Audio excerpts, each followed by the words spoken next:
Hey guys, how are you all? Welcome back to my channel. Today we will see what if Naruto was Rias' father. If you enjoy, then please like, share and do comments. It was 3:59 in the evening. The entire ground of Kuo Academy was silent. The birds were chirping in the trees and the leaves were rustling in the wind. The entire school was completely still with no other evidence of life inside except for the sounds of teachers writing on blackboards and lecturing the students. It was then when the clock struck 4 that a bell was heard announcing the end of the period. The silence that was present before was lost and one could hear the clamor of students coming out of their classes, chatting up and heading towards their lockers. The teachers were dismissing their students after giving them their work for home. One third-year high school class was no exception to this. An aging old man with gray hair was standing near the teacher's desk announcing the homework for the day. "Alright class, revise on what you learnt today in World War I. We will be having a short quiz tomorrow to see how far you have grasped on the subject," said the old man. "Hi Uzumaki-sensei," said the entire class in chorus. The man named Uzumaki left the class. As you may have realized that this was Naruto Uzumaki, an old teacher of history for the higher classes. He was a tall man standing 6 feet 2, which was quite tall among the Japanese population. He had a clean-shaven face as suited for someone of his position and job. He looked to be about in his 50s judging by the wrinkles on his face. He had ordinary brown eyes and he wore some sharp-looking spectacles which made him look like a strict and stern man. "Good evening Uzumaki-sensei," said a passing-by student who bowed towards him. "Good evening Shizukawa-san," said Naruto addressing the student and went to the teacher's lounge. He then went inside and greeted everyone present with a smile. "Good evening everyone." "Good evening Uzumaki-san," said everyone greeting Naruto with a smile. He went to his designated table and started working on some papers that were submitted to him.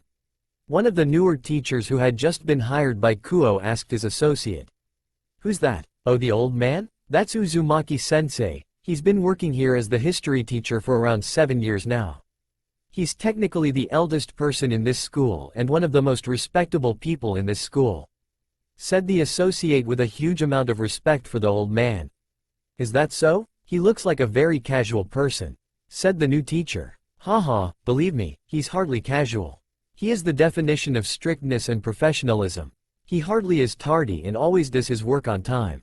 He's also very diligent in correcting the papers and seriously strict with the students," said the old hand. "Oh, then he must be unpopular with the students then," said the new teacher, assuming the most probable case.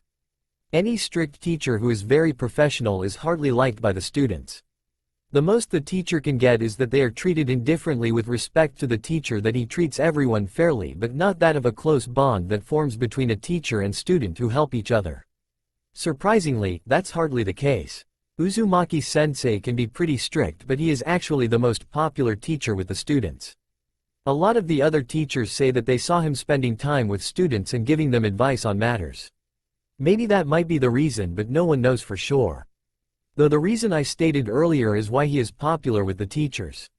He helps us out a lot from time to time," said the old hand in the school. Cough cough. "While I do appreciate the compliments Hashimoto-sensei, aren't you supposed to be doing something? I believe that you still have the grading for the math quiz written by the students today," said a voice from behind. The pair of men who were talking about the old man in question finally noticed the person in question standing before them. "Hi Uzumaki-sensei," said the now named Hashimoto, and immediately went on to work. To say that the freshly hired teacher was intimidated by Naruto's presence was an understatement. He was pissing his pants and hoping that he won't be forming a bad impression. He then looked at Naruto, sizing him up, and finally smiled. "So you are the new chap here, huh? So what do you think about this school? Do you like it here?" asked Naruto while maintaining a friendly smile. "Why yes sir, I like it very much sir. The students here seem friendly and are attentive to the classes, and there are no signs of bullying to be found among the classes I taught today," said the new teacher. "I am glad you find it so. What's your name son? What do you teach?" asked Naruto. "My name is Shinosuke Kurosawa sir. I teach physics." "It's very nice to meet you sir," said the now named Shinosuke. "It's very nice to meet you Kurosawa-san. My name is Naruto Uzumaki and I teach history in this school, and drop the sir. Call me either as Uzumaki-sensei or Uzumaki-san," said Naruto waving his hand, which calmed down Shinosuke. "Hi Uzumaki-sensei," said Shinosuke. "Well then Kurosawa-san, don't let me keep you from your work. I believe that you have a lot on your hands besides familiarizing with the faculties," said Naruto. "Hi Uzumaki-sensei. If you would excuse me," said Shinosuke and went ahead. Once he was sure that he was far away from Uzumaki-sensei, he breathed a sigh of relief. He had been very bothered at first as he was speaking with both a senior and an old hand in this school. Though he may not have the authority, Shinosuke figured that he at least should have the influence to have him fired and did not want to create any bad impressions. Hashimoto, who ran off to do his work, was nearby his desk, said, "Don't worry, Uzumaki-sensei may be a strict person, but he is a very nice guy once you get to know him. He won't do anything unreasonable unless you break one of his 2 rules. 2 rules? 1. Never mistreat a student no matter what the reason is. Always be patient with them. 2. Do not touch his ramen without permission. As long as you follow these rules you won't face his wrath." "I get the first rule, but don't touch his ramen? Why is there such a rule?" asked Shinosuke. "'Cause the last time someone did, he was found the next day in the storage room butt naked and tied in a shibari with a mix of orange and pink graffiti all over his body. That person never knew said the culprit was, but we all knew it was Uzumaki-sensei," said Hashimoto while shivering. "How?" asked Shiosuke with confusion. "Simple. The graffiti on his left buttock said, 'Ramen stealer,' and on his right it was, 'infidel,'" said Hashimoto. "Oh, but why were you staring at his butt if there were writing all over his body?" asked Shinosuke with a tinge of suspicion. Hashimoto turned silent at this. He put a hand on Shinosuke's shoulder and said, "Never mind." On that day, Shinosuke learned 2 things. 1. Don't break the 2 rules of Naruto Uzumaki. 2. To always clench his asshole and protect his butt when in front of Hashimoto-sensei. Coming back, Naruto Uzumaki was a simple man. He was dressed in simple clothes.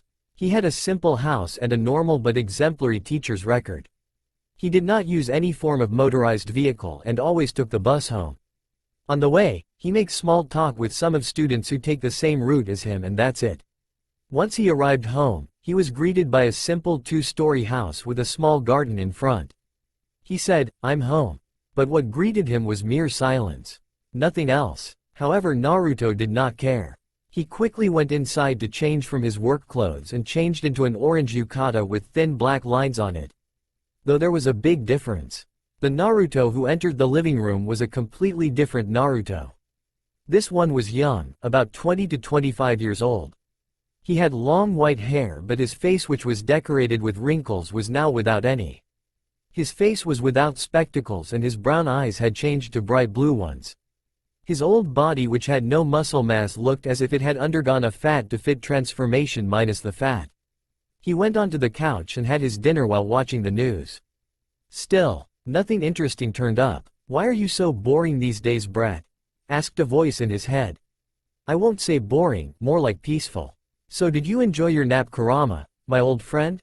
said Naruto through his mind while throwing out the ramen cup into the trash bin and taking some sake out from the fridge.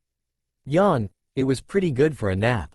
I woke up thinking I would find something interesting, but it's your boring ass doing nothing important again," said the now named Kurama. "Well, like I said, it is more peaceful for me even if it is a bit slow," said Naruto. "So how long do you plan on staying here?" asked Kurama. "I am going to retire in 3 years by this identity. So 4 years tops," said Naruto. "Where do you plan on going after that?" asked Kurama. "I don't know. Maybe India or China. The population is both countries are high and makes it easier for us to disappear." "What do you think?" asked Naruto. "South India. The place is more peaceful and the weather is good. Doesn't have much of the supernatural over there. Besides, the Hindu gods are friendly even if they are stuck up. Much better than the Chinese immortals." "Agreed," said Naruto. "I better get some sleep now. Need to get to school early tomorrow," said Naruto and went to sleep. Next morning, the alarm blared soundly at 4:30 a.m., which woke up Naruto and made him stop it. He then continued to do his morning rituals. He went out and ran around the city 5 times for his morning workout so that he doesn't put on any weight. He then came back and took a bath at his home at 7 a.m. He transformed back to the old man he once was. He changed into his work clothes once again and put on his glasses. He tidied himself in front of the mirror and had breakfast and once again caught the bus to school, which arrived at 8 a.m. in the morning. School timings were 9 a.m. to 4 p.m. However, he arrived there at 8:10 a.m. So he pretty much had 50 minutes until school started to do whatever work he wanted to. It was a normal day for him. The students greeted him on the way to the teacher's lounge as usual, and he greeted them back with a smile. He settled down in his spot and did his usual work. He then moved to his class with his books and a couple of papers. However, he bumped against someone on the way. He looked at the person he bumped. It was one of the two great Oni-sama, Rias Gremory. She was also part of the class he was taking, and he had a friendly relationship with her. She was an unusual sight for a 17-year-old, as her body had developed and drastically matured enough to make her look like a professional model. However, the one thing that attracted Naruto's attention was her long and crimson red hair, which he thought to be fitting on her. Rias, who had bumped into him, immediately bowed and said, "I am sorry for bumping into you, Uzumaki-sensei." Naruto waved her off and said, "It's alright, Gremory-san." Rias then noticed Naruto collecting the papers and said, "Let me help you with that, sensei." She then bent down on the floor to collect the papers for Naruto. Naruto, who noticed this, said, "Thank you, dear." Rias shook her head, "No, it is my fault in the first place. You need not thank me." Naruto, however, continued to stare right at her with mixed feelings in his heart. Rias, who noticed his continued stare, looked at him and asked curiously, "Sensei?" Naruto, who heard the call, immediately shook off his thoughts and said, "It's nothing. Carry on to your class. You have a test now." "Hi, sensei," said Rias, but her mind was elsewhere and not on the test. She wanted to know what caused the Uzumaki to stare at her like that, but she filed that question for later. The rest of the day had passed without any interference or anything unusual. Another day. Another casual day. "But that won't happen to me, won't it?" sighed Naruto as he saw the infamous trio moving towards the kendo club. "Those hormonal fools are at it again. Here I thought that Issei would mature a little after he joined the Devils," thought Naruto. "You really think that? After knowing that joining the Devils may make him even a bigger pervert due to devil customs allowing harems to be formed?" asked Kurama. "Well, you have a point, but becoming aware of the supernatural must have at least made him take a more serious outlook at life," thought Naruto. "I guess. Though you have a duty to do now, don't you?" asked Kurama. Naruto did not say anything and made his way to the three raging perverts. He then went behind them and said, "If you guys are trying to peek at the kendo club, you should make a better effort at finding a better hiding spot than this. I will give you a 1/5 for stealth, 0/5 for creativity." What the? Who the fu, Uzumaki-sensei? "Shit, it isn't what it looks like," said Issei. "Who's there?" said a voice from inside the clubroom.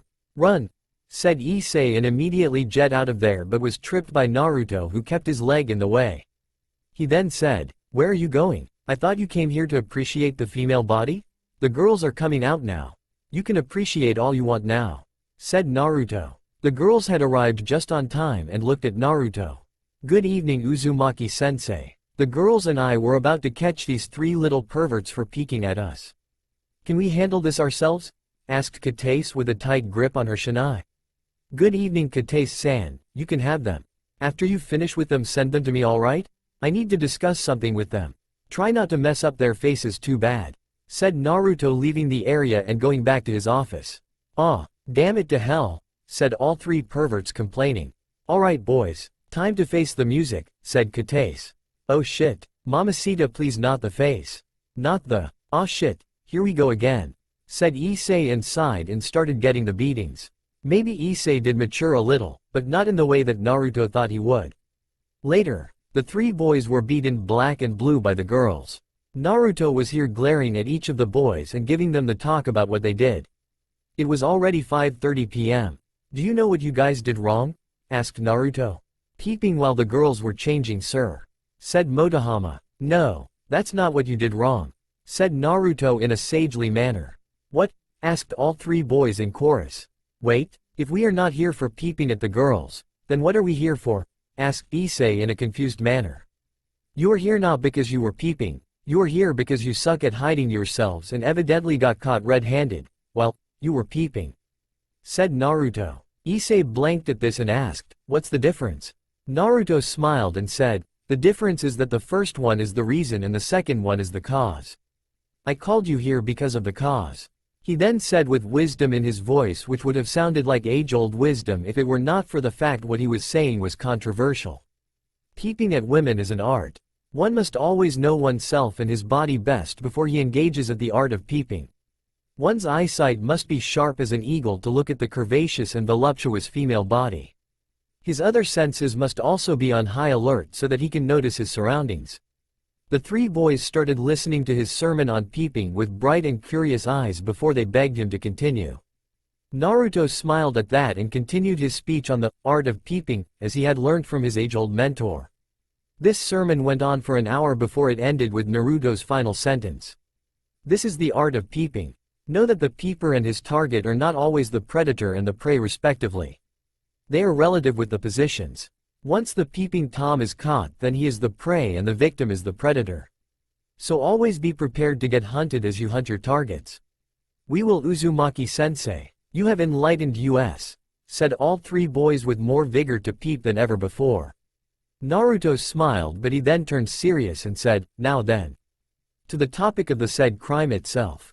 This is the third time this month that you boys got caught. The only reason I allowed the kendo team to beat you is that they don't pursue this matter with the police. They had enough witnesses to throw you boys in juvie hall. I don't need to remind you what the law mandates for breaking privacy, do I?" The three boys started sweating at this and shook their heads. They knew well enough what the punishments were. They got lucky. Naruto, who saw this, nodded his head and said, "Good. I am not going to talk about this matter with you anymore. I understand that your hormones are at an all-time high, so you have some perverted tendencies, but put it under a limit, guys. Distract yourself with some hobbies if you feel inclined to do those things again. Issei, I know you joined the ORC, so go do those work. Matsuda, take up athletics again so that it may provide you some extra credit for your graduation. Motohama, if you don't want to study books, then write them. I heard that you had a good talent in writing or pick up photography, but do it in the wild. There are plenty of those wildlife photography competition around here, and I am sure that you will win if you put your heart into it." "Ah, come on, sensei. You just got us fired up with your speech on peeping," said Motohama. "I instructed you on the art of peeping so that next time you do it, you will not get into trouble. I like you guys because you don't go far and beyond and take pictures of the girls and upload them on the internet. Trust me when I say that if you did, this conversation would have been a whole lot different. Peeping is harmless as long as the parties involved don't do anything beyond that." The three boys turned serious and Issei said, "No, sensei. We know that we may harm the girls' privacy and dignity by peeping, but we will never share of what we saw to anyone else, as we know that it will harm their future." Naruto nodded his head. "Good that you understand the consequences of doing so. I don't want this to be the conversation topic the next time I see you guys for some trouble again. Are we clear on that?" "Hi, sensei. Alright, now then, it's already late. Are you sure your parents will not be worried that you have not yet come home?" asked Naruto. "No, sensei," said all three of them together. "Alright then, you guys want some ramen? Might treat?" asked Naruto. The three of them looked at each other and nodded their heads. Free food and not had to pay anything? Who would refuse? The four of them took to walking as the shop that Naruto had mentioned was not far. They had some small talk with each other before they finally ended up at the shop. They had a good time by Naruto's standards, as all three of them enjoyed the meal. They talked for a while until all four of them decided to go home. Incidentally, Naruto took the same route as Issei. He was only a few blocks away from his house. While walking, Issei talked to Naruto and asked a question. "Sensei?" called Issei. "Yes, Issei?" responded Naruto. "Don't take any offense, but I never knew that you were so cool before. You were always kind of strict in class and never talked much. The only time you did were when you answered the questions of students." Naruto laughed and said, "That is because one should always be professional at work. If one is not, then it would mean disrespect to it, even if it is unintentional. My work timings were over by the time you three wound up getting caught. I am Naruto, the strict teacher, only from 9 AM to 4 PM. Outside I can be whatever I want. Teachers also have their own lives, ya know." Issei turned silent at that and contemplated on what he said. The pair separated. Unknown to Issei, Naruto had been watching him move to his house. He then saw Rias Gremory entering the same house with Issei's mother. Apparently Naruto had figured that they had gone shopping. Kurama, who had been silent the entire time, decided to finally talk. "When are you going to finally talk to them?" asked Kurama. "Oh, I thought you said that you weren't interested in this business," said Naruto. "Well, one would get interested when you were staring at that damn house whenever you get free time. We have been in this part of town ever since you discovered them," said an annoyed Kurama. "Well, I am nervous, Kurama. I don't know how to approach them." "Don't know how to approach her," said Naruto. "HMPH. You are being a pussy. It's not that you cannot approach her. It's just that you don't want to approach that feisty little brat ever since you found she was living there." "It's not this, I can't. I just do not want to alert the other devils," said Naruto. "The conversation has to happen one day, Naruto. It cannot be in school because it will be a mess where we don't want others to see." "I know. Whatever it is, Naruto. I hope you know what you are doing," said Kurama. "Trust me, old friend. I am trying," said Naruto. "Don't look at it anymore. Go to sleep." Alright, 7 days later. Naruto had been doing his work late at school today. His schedule has been busy the entire week that he didn't get time to his above-mentioned pastime. It was 8 o'clock and Naruto decided to get home as he had to catch the last bus or he had to walk home, and waking for 50 minutes straight was sure as boring as hell. As he was about to move back home, he heard some noise in the school grounds. He decided to check it out to see if there are still some people within the school compounds. Damn that security guard. We are paying him to keep people out after school. What the hell is he doing? He immediately went out via the door and shouted, "Alright, WHO in the world is making?" Naruto started reducing his voice the moment he saw outside. There he saw a guy that looked like an elf with 10 black wings and 2 people dressed in priest robes. On the opposite side he saw exhausted and bleeding members of the occult research club along with 2 other girls wearing skin-tight suits. All of them were either carrying swords or wearing fancy gauntlets or holding a small ball of red and black sparks which seemed to give static effect. Naruto looked at them as they looked at him with bewildered eyes. He then said, I seem to be interrupting something. You guys carry on with your stuff. As usual, you have a very horrible sense of timing," said Kurama through their mental link. "Shut it, fuzz butt. You are not helping. What gave you the idea? I would love to see where this ends. Always love the way you get into trouble even if you don't want to," said Kurama with heavy sarcasm in his voice. "Oh gee, you think?" said Naruto. "Alright, try to get out of here as soon as possible," said Kurama. "Oh, I am sorry, if you weren't looking, I was just dancing to Dan Balin's Numa Numa 2 song." "No shit. What the hell do you think I am doing?" asked Naruto with more sarcasm. Naruto did not wait for Kurama to respond and looked over to the 2 factions who were at their throats. He internally sighed and decided to play the fool. "I am sorry. Like I said before, you guys are busy doing something. Please go on, but I would love to see your permission slip for the live-action role-play game you are playing." Live action, started Issei in a shocked manner, but he was cut off before he could complete his sentence. "Roleplay," said Rias, who ended the sentence that Issei formed. She was as equally shocked with the incident as Issei was. How in the world did an unaware human get in here? This is bad. Uzumaki-sensei is in danger, thought Rias. Naruto, playing the fool, said while cocking his head, "Is that not what you guys are doing? Do you honestly believe those cheap effects of swords and gauntlets that look way too shiny and decorative like something bought from a good shop used in a second-rate movie or something, along with that elf-eared guy with prop black wings, are real? Please, though I have to say that you guys did a pretty good job with the setup." He then turned towards the aforementioned elf ears and said, "Hey dude. How in the world are you up in the air? I don't see any cranes lifting you up. And where in the world did you get those hideous clothes? It looks like something from a creepy porn convention." To say Kokebiel was annoyed with the human was an understatement. He did not understand how a human, much less one unaware of the supernatural as evidenced by his surprise, was able to get inside the barrier. He looked at the human and said, "I don't know how you got inside the barrier we set up, human, or if we overlooked it when we set it up. However, I have to tell you that now you know of us, you cannot survive. Die along with the rest of the devils." Kokebiel then threw a light sword at Naruto. Naruto made a very hasty move and dodged it like an amateur. He made wavy movements that made it look like it was fool's luck. "Holy shit. Be careful where you throw those things, sir. Someone might possibly get hurt, said Naruto. Enough. Filthy heathen, I shall end you, said Freed and moved in to strike Naruto with his Excalibur. However, his attempt was thwarted by Kiba, who had unlocked the holy demonic sword. Kiba then said to a supposedly surprised Naruto, Uzumaki-sensei, get to cover. We will explain all the stuff you need to know at a later time. Please get back to safety. Naruto did not argue and used the chance to get back to Xenovia's side, who had been protecting Irina, who had been knocked out. He did not question anything and acted as if trying to escape the area by moving cover to cover. Meanwhile, Kokebile, who noticed Naruto trying to escape, forced a chuckle. He thought, what a fool. This area is cut off from the outside world. None of them are going to get out of here alive. Let's leave that fool aside. First we take care of the devils.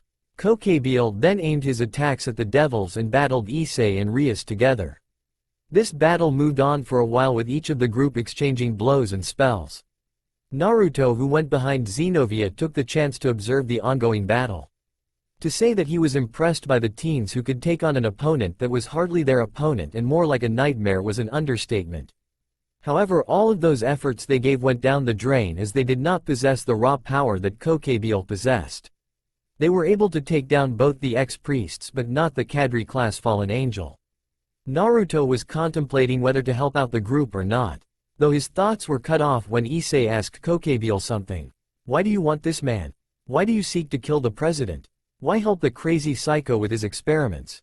What do you want? Kokebile looked at Issei like he asked a stupid question and laughed. What do I want? Ha ha ha ha. That's simple. War. I want war. I want to feel the thirst for blood once again. I want to feel the satisfaction of killing 1,000 enemies and send them to oblivion. That fool Azazel stopped the previous Great War, as he and the others settled into a negotiation when we could have clearly won. Not anymore. I am going to restart the Great War once again, and you shall be our tribute to the devils for doing so. Ambitious, but certainly plausible, thought Naruto. Kurama nodded his head and said to Naruto, well, if he kills 2 heirs of major devil houses, the devils won't stay silent. This may definitely restart the Great War once again. No, you won't succeed. God won't let you do so, said Xenovia. Yes, she's right. God will stop you even before the devils can, said Asia. She may be a devil now, but she was still a sister at heart. Oh great, they had to pull the God card, didn't they? Said Naruto and waited for Kokebile to make the big reveal. Oh, that's right. You are not aware, are you? Said Kokebile while laughing. No, what? Asked an annoyed Rias. That god died in the previous Great War, said Kokebile while laughing. What? Said all of them in chorus. Kokebile said while still laughing his guts out. Oh, they didn't tell you, did they? The one who had been answering all your prayers was Michael. Only a few of the upper echelons know of this, and now so do you. God has been dead for more than 800 years now, ever since the First Great War. No, that's not true. You are lying, said Asia while covering her ears and crouching down. Xenovia did the same as her. Both of the girls were women of faith, and to them this was the biggest blow they will ever receive. Expected, thought Naruto. He then watched the battle until the end, when Rias and Issei combined their powers to create a big ball of destruction and hurled it at Kokebile. Impressive, though I doubt that would be enough to take down someone of Kokebile's stature, thought Naruto. As predicted, Kokebile was able to survive the attack but not unscathed. Kokebile then looked at the pair of devils and said, oh, what fun. You guys have entertained me a lot, so let me repay the favor in kind. Starting with you, Red Dragon. He then moved forward to cut off Issei's head with a light spear he had summoned. Issei, who had been terribly exhausted after the attack, did not find any way to dodge the attack. He then closed his eyes and thought, so this is the end for me, huh? However, the more and more he waited, the more confused he felt, because he could not feel any pain. No, he did not even feel any attack that fell on him.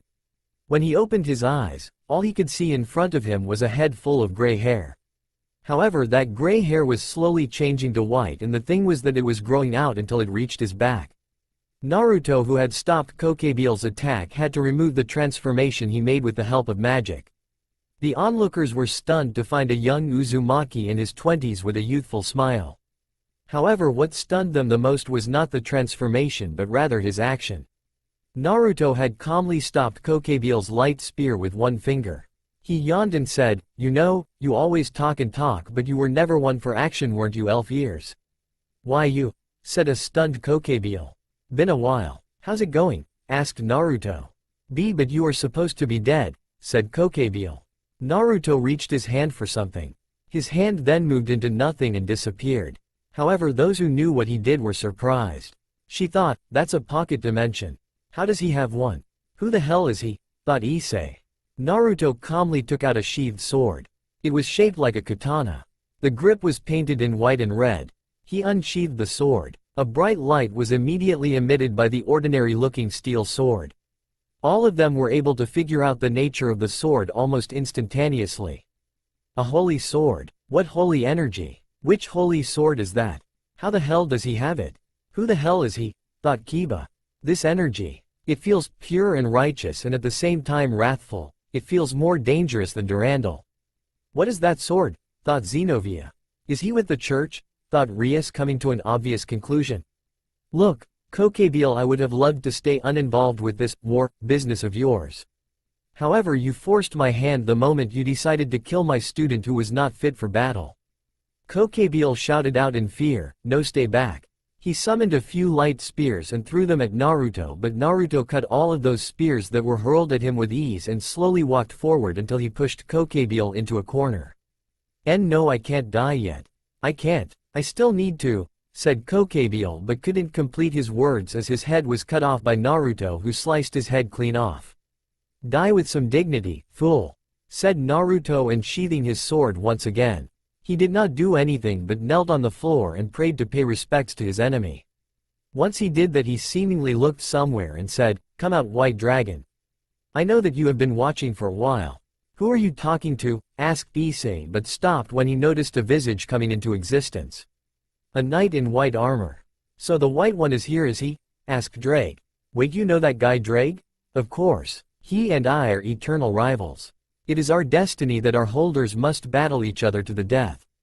"Wait, you mean?" "He means that you are to either die or to eventually kill this guy Issei, as it has been, like always," said Naruto. He then looked at, "Though it has been a while since I met the either of you troublesome dragons. How have you been, Drake, Albion?" The White Knight responded, or at least the blue jewel in his suit did. "It sure has been a while. Though I suppose a person who is presumed to be dead for a long time coming back to life is a little surprising." "Same here," said Drake. "Well, that's your fault for assuming things. However, I would like to keep it that way." "Hey you, White Dragon Emperor. Azazel had sent you to collect this guy's head, didn't he?" asked Naruto. "Yes, he did. I was promised a fight, but now it seems that there won't be one. At least not with Kokebiel," said the White Knight. He prepared to attack Naruto, however Albion stopped him. "Hold it, Valley. I would advise you against fighting against that particular individual. At least not for now," warned Albion. "You think I would lose?" asked Valley. "I know you would. Trust me on this one. We can fight with him when you are stronger. Besides, we shouldn't keep the fallen general waiting," said Albion. Valley looked at Naruto, who looked like he did not give a damn. He then turned towards Issei and the rest and introduced himself as the White Dragon Emperor while challenging Issei to get stronger so that he could have a worthy opponent to kill. He then left the area, leaving Naruto and the others behind. Naruto, who had been watching on the entire ordeal, decided he had to leave. However, the moment he turned to leave, Rias asked, "Hold a moment." Naruto turned back and looked. "I want to thank you for coming to our aid in saving Issei's life, even if you were not required to. No, it would be best to say that you saved all of us by killing Kokebiel. Please know that you have the friendship of the Gremory family of devils and that we owe you a favor in return for this kindness. I know that this may sound ungrateful, but I need to know this as the one of the devils who governs this area." "Who are you? Why are you here?" asked Rias in a very polite tone while bowing her head. Naruto, who found this amusing, said to her in a friendly manner, "I am nobody, Gremory-san. Just a human living his life while avoiding the supernatural. I hope that today's incident stay as a passing incident." Rias shook her head and asked like a stubborn bull that won't give up, "That doesn't answer my question, Uzumaki-sensei. I need a definite answer. Like I told you, I govern." Rias was unable to complete her sentence as she felt a pressure akin to when she was in front of her brother, who was serious.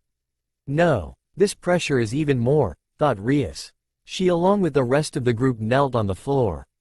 Naruto narrowed his eyes and said, "While it is not my intentions to speak to your group like this while you have just finished fighting for your lives, Gremory-san, I might need to make some points clear. I do not need to answer anything to you as you are not my superior in any way or form. You are my student and I am your teacher at school. That's what exists between us in regards to relationship, and I hope that's all that will ever exist. Second, I have been in this city long before your kind decided to claim it yours. I know of your jurisdictions and your rules, so don't try to act like you own the place. Your governance of the area stops with the stray devils or any other individual that are part of supernatural factions that may exist here. I am neither of those, so do us both a favor and stop asking answers for questions you don't need to know." He then released the pressure he was exerting via his killing intent and said, "I hope you take my suggestion to heart. Like I said before, I mean you no harm, so do not test my strength. Know that you are in safe company." He turned to leave the area as the barrier was down, and as he moved away from them he said with his back turned, "I hope you do me another favor and not inform your brother on what happened here, at least with regards to my being. I don't want to make myself known to the supernatural once more, as I wish to lead a slow and peaceful life. At least for one more week. Consider that favor in exchange for saving yours and your peerage's lives." When he was moving he sheathed his sword and showed the butt end of it accidentally to the group. Rias, who had enhanced eyes due to night time, was able to spot a red cross on the butt end of the sword. A cross? So he is with the church. Or once was, thought Rias, and she added further, "However, now is not the time to think about this. We need to get medical help. Alright, let's regroup outside the area, gang. The exorcists restrained, freed and Valpier. Let's move out," said Rias, and left the area while the exorcists did their thing. Once they all left, a man came out from the shadows. He had brown hair that ended in blonde bangs and a short beard. He thought, so he was here all along, huh? Right under our noses. With Naruto. So you finally decided to reveal yourself in front of them, said Kurama. Yeah, said Naruto with no emotions attached. He was heavily contemplating something. So what now? Asked Kurama. I am going to approach them the day after tomorrow. Now that the supernatural had caught a whiff of my existence, they would try to find me once again. It will involve a lot of questions, replied Naruto. So you are going to hide once again, said Kurama. After this week? Yes, replied Naruto. Fine, I am always with you, Naruto, even if I don't like the way you are running away from things right now, said Kurama. I know, old friend, I know. Naruto then went to sleep on his bed thinking about his confrontation. Sometime in the past, Naruto woke up to the sounds of bells ringing. He did not know where he was, but did know that wherever he was being taken care of if he could see the soft but humble bed he was laid on. Naruto quickly got up but immediately felt an immense pain when he did. He looked down to notice that someone had bandaged his chest and stomach area, and looking at a mirror he found out that his head was too. However, that was not the most unusual thing for him. He looked at the reflection of himself in the mirror and was shocked. I am young again? What is the meaning of this? Why'd I look like my 16-year-old self? Did the jutsu fail? Thought Naruto gravely. He had so many questions that needed answering, but sadly it seems that none shall be answered today. He then mustered his strength to get up from the bed and stumbled when he did. He quickly got support from a nearby wall and moved. Within his mind, he shouted, Kurama. Are you there? Please answer, old friend. However, his call was only responded with silence. He shouted again and again to find out it was only more silence. He finally decided to check out the cage where Kurama was once sealed within his mind. To his relief, he found the great nine-tailed beast, but it was in slumber. No matter how hard he shouted, how much physical or verbal abuse he gave to the fox, it wouldn't wake up. Seems I am on my own for now, thought Naruto, and moved along the plastered walls. The architecture of the place was simple and quaint, but the place contained a peaceful aura to it. Naruto came outside of the room he was in, to a large hall filled with wooden long chairs and a small shrine with a cross on top. The entire area had been filled with paintings and murals of men and other creatures which Naruto did not bother to look. Instead, his attention was focused on a man on the altar praying to the cross while kneeling. Naruto noticed that the man was praying to some deity and waited. Confiteor unum baptisma in remissionem peccatorum, et expecto resurrectionem mortuorum, Et vitam venturi seculi. Amen, said the man and finished his prayer. He then got up and looked at Naruto. The man's features were now more visible. He was an old man with white hair and his face was filled with wrinkles that showed that the person withstood the sands of time but not for long. However, unlike his face, the man himself was energetic and his demeanor was relaxing. He had drooping eyes like the ones who had been enlightened and his presence filled the place with light. He walked up to Naruto and spoke to him. The man muttered something, however Naruto could not understand what he was saying. What did you say? Asked a confused Naruto. The man who saw this frowned but still spoke once again. Naruto once again shook his head to state that he did not understand the person. The man frowned but this time he took to sign language. He said some words pointing at himself but Naruto was only able to catch, Ego, Giovanni. Naruto did the same and said, I, Naruto, you, Giovanni? The man nodded and smiled that he was finally getting somewhere with the young man. He then used sign language which Naruto thinks he asked where he was from. Naruto responded with, elemental nations. The man who heard it was puzzled as it was not a place he knew of. However, his thoughts were interrupted by a Naruto who took to asking the man with sign language performing the same symbols. He wanted to know the name of the place where he was. The man smiled and nodded. He then said one word which Naruto had a hard time to get the pronunciation but he finally managed to get it after a number of failures. Jerusalem. Back to the present. Issei was in a bind. He certainly did not expect this kind of development when Naruto decided to show up. For once he was happy that both Rias and Asia were away as he did not want them to see his family under these circumstances. He then looked at Naruto who sighed and said, Issei, I would be willing to spend some time with you and tell everything you need to know but for now the adults in this room need to talk. So could you wait in your room? Your mother will fetch you once everything is over.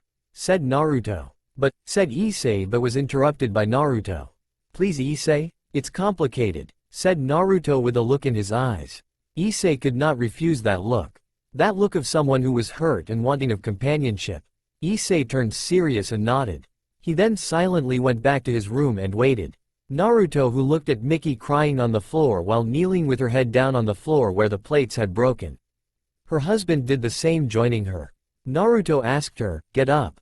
Miki refused to budge. She instead said, no. I can't. I don't deserve to. Not after what I did to you. Naruto sighed and knelt on one foot beside her. He put a hand on her shoulder and said, let me be the one to decide that. Get up, both of you. I want to see the face of my daughter I haven't seen for more than 18 years. Miki who heard that slowly got up and showed her face but she refused to stand. Naruto held her face in his hand and caressed her lightly. Naruto smiled at her on the outside but inside he was ready to tear up. The face he saw was not the same one he saw in his memories. Her face had withstood the tests of time and now had a few wrinkles on it. Naruto looked at her and remembered all the times she used to smile in her childhood. The time when they went for the festivals. The time when they pulled pranks on her mother and his wife. The times when the tomboyish young girl gave the same fox-like grin he did. Now what he saw was the cruel punishment that time had met on to his only daughter who was still alive. Time is really too cruel, thought Naruto. He could not hold up and started crying. Crying because he missed nearly 2 decades of his daughter's life. He hugged her while crying and said, I missed you. I missed you very much. Miki was stunned by the reactions of Naruto. She did not expect her father to come say that he missed her. She imagined 100 scenarios in her mind but none like this. Soon even she could not stop crying. She started bawling and said, I missed you too, Dad. Naruto who heard this smiled and cried even more. He cried more not because he missed his daughter, no, but due to the joy of hearing the word, Dad, from his daughter's mouth again. He smiled due to the fact that this was proof that his daughter accepted him into her life once again like he accepted her into his part of life. Both father and daughter cried while the onlooker of the two smiled at the reunion of the family. He remembered the times his wife had searched for her father. The times when she cried into her bed when she realized what she threw away. This had amplified when Issei was born, however all forms of search was fruitless as Naruto had moved away from Tokyo. But none of that mattered now. All that mattered now was that they were blessed enough to see their family whole again. Sometime later, Issei had been pretty bummed out the entire time. He did not know what was going on and only hoped that everything was for the best. He was silently contemplating on the things that Rias had said. Flashback. Issei, I want you to avoid Uzumaki-sensei at all costs. I know that he made his intentions clear when he said that he meant no harm, but be careful, alright? Hi, President. Alright then, let's go to sleep, shall we, my little junior? Said Rias while taking off her clothes. Wait, now? Asked Issei with more enthusiasm than usual. A naked Rias was always a welcome sight to him. Yes, now. Or do you want to do something? I don't know, said Rias and moved towards a blushing Issei, who had all kinds of perverted scenarios running through his mind. She leaned closer to his ear while hugging him lightly and said, we could do something fun. Fun, I could totally go for some fun, said Issei, ready to pounce on Rias. Rias smiled but did not refuse Issei's advances. She then said, face it, tiger. You are about to get laid. Oh yeah, baby, I am going to score tonight, thought Issei, but his phone went off at the right moment. He looked at it annoyed and thought, who the hell is calling me now? It read Matsuda. Issei had ignored the call as he was just about to get what he was waiting for, ever since he found out what was. However, that decision turned out to be a horrible mistake. One that is added onto the list of lifelong regrets for Issei. The call then turned into a voice message. Matsuda just had to ruin the moment by saying his piece. Hey Issei, where are you, dude? You promised me and Motohama that we were watching a porn marathon? Issei said, sorry President, just ignore it. Rias was a bit put off but still smiled. It's alright Issei, I know what kind of friends you have. And gestured him to continue. However, Matsuda once again spoke. Yo, when you come here, man, bring that doll of yours over here. It has a great suction strength. Hell, we can all do it at once. So get your ass over here ASAP. Well, that line certainly killed the mood if one goes by Rias's expression. She pushed Issei away and started to get dressed again. Maybe we could. No. If you want it so much, then go to that sausage hut that is so eager for your arrival. Said Rias and walked away. Breeze flew from the window when Rias left. Issei was left hanging. He was contemplating on how he should kill Matsuda without anyone noticing him. Alright then, let's just send that idiot to Milton later on. That guy wanted action, right? Then he would get all the action he desires. Thought Issei. He then noticed the call and thought, but first. Porno, here I come. Back to present. Safe to say, Issei did feel a little disgusted when he came back afterward. He decided to burn that doll of his, which all caused all problems, and burn he did, with sorrow of course. However, he was broken out from his thoughts when he heard a knock on the door. He found his mother opening the door with more energy than Issei ever saw she had. Issei saw his mother smiling away like a crazy person. However, he knew that, for the smile to appear, things should have gone pretty smooth. Come down Issei. Dad has something to discuss and he asked that all of us be present. Issei nodded and came down. He had a look at the room and found his sensei, apparently grandfather, to be seated on the couch and talking with his father.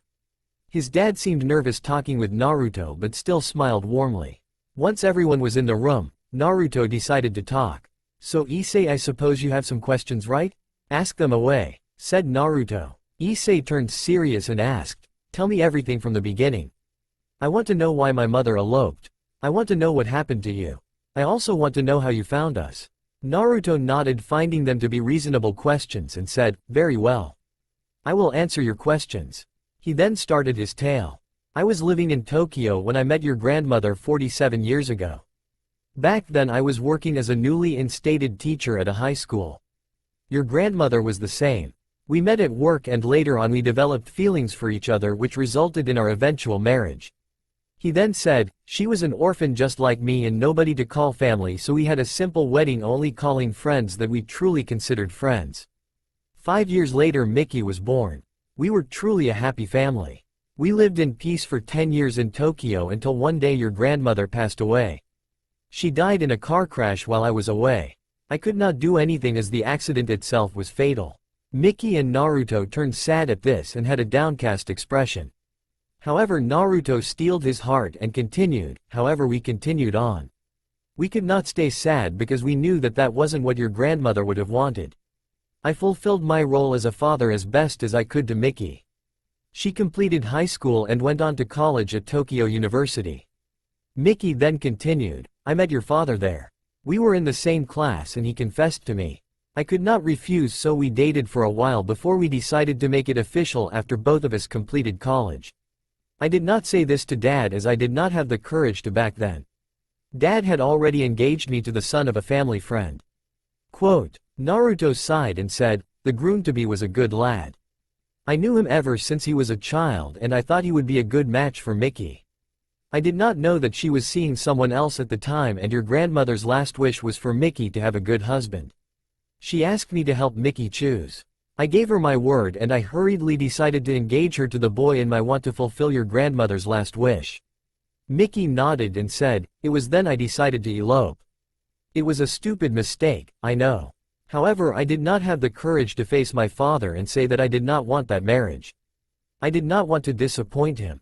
Thus in my fear I ran away along with your father as soon as he got a job here in Kuo.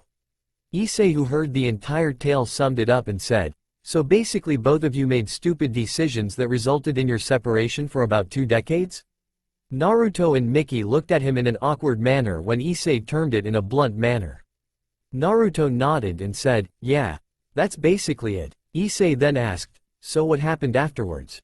Naruto said, well, I was angry for a period of time knowing your mother did what she did, but that anger turned to longing after a few years passed. I tried finding her, but by then all trails had gone cold. None of your father's or your mother's graduating classmates knew where they were. In the time I searched for her, I thought long and hard on my actions. I realized the mistake I made and could have very well avoided it if I did not rush through jeopardizing my daughter's life. Doubts slowly crept into me. I thought, what if she doesn't want to see me? And, what if she hates me now? With that thought in mind, I gave up on searching for her. I left Tokyo as it had too many memories of her and your grandmother, and I went to various other places before I settled down here in Kuo. It was by coincidence that I found you were living here. I always knew that you were a pervert while you were in your first year, but never knew that you were my grandson. It was when I went through the registry that I found your parents' name to be Miki and Goru. I looked this into detail before I finally found you. Issei was the one confused now. Wait, why did you go through my information and when did you pull that off? Naruto turned serious at that and said, well then, before that I suppose you need to tell your parents about your nightly activities. Issei had been put off by the way that Naruto had announced his secret. He did not want his parents to find out about his other life in the supernatural world. So he tried to make up something. Yeah, that, I have been going out with the occult research club to find some rare occult artifacts. Yeah, and also solve mysteries regarding with monsters in town. Miki made a deadpan face at that and said, Issei. Goru and I already knew that you were a devil. Issei, who heard that, was stunned. Wait, what? So you knew all along? Miki snorted and said, of course we knew. You think that being raised by my father would make me unaware of the supernatural? No, we knew all along. So, do you hate me, for being a devil? Said Issei while being more nervous than usual. Miki, who heard that, smiled. Of course not, dear. I don't care what you become. You are our baby boy, that's all that matters to us. Issei, who heard that, gave out a sigh of relief. He then said, thanks mom. Miki responded, it's all right sweetie. The entire room plunged into peaceful silence until Issei decided to break it. Wait, if you knew about the supernatural, then why didn't you tell me? Why did you act as if you were unaware all along? Miki turned silent at that. She then responded, your father and I both know of the supernatural. I came to know it through my father and your father came to know of it through me. Obviously your father did not believe me at first, but later I was able to show him that the fantasies that people thought as imaginations were real. Naruto continued, Issei, you see. I did not want your mother to get involved with the supernatural. When she was still a fetus, I already performed a special technique that locked away the genes that gave her my powers. Your mother grew up as an ordinary human just like your grandmother. However, being near me meant that eventually she must come to know of the truth. She did, and I told her of the supernatural. I then taught her some basics so she could defend herself. However, without magic or any other form of energy she would still be weak against a stray devil. So I unlocked a part of her powers, allowing her to sense whenever a stray devil or those with bad intentions are nearby so that she could avoid them. Miki nodded and said, that sums it up. I am able to sense any supernatural being within a quarter-mile radius and avoid the area. We came to Kuo as back when we moved here there was still a functioning church that took care of the devils for us. That is also how we came to know the Shitas. Their line has been one of exorcists for a long time and we moved right next to them to get protection. Your mother was rather persistent back then, to buy this house. I saved up some money and I was finally able to. However, that turned out to be useless as the Shitas moved away to Italy 3 years afterward. Said Goro. Issei, who heard of that, found that it made a lot of sense. There were a lot of times his parents were easily coerced into accepting the situation. Even Rias had found it weird as even the application of magic will not be this effective. However, they figured that Issei's parents were just like that. The ones who go with the flow. Seems now that was not the case. So, what now? Asked Issei, who had no longer any questions that required asking.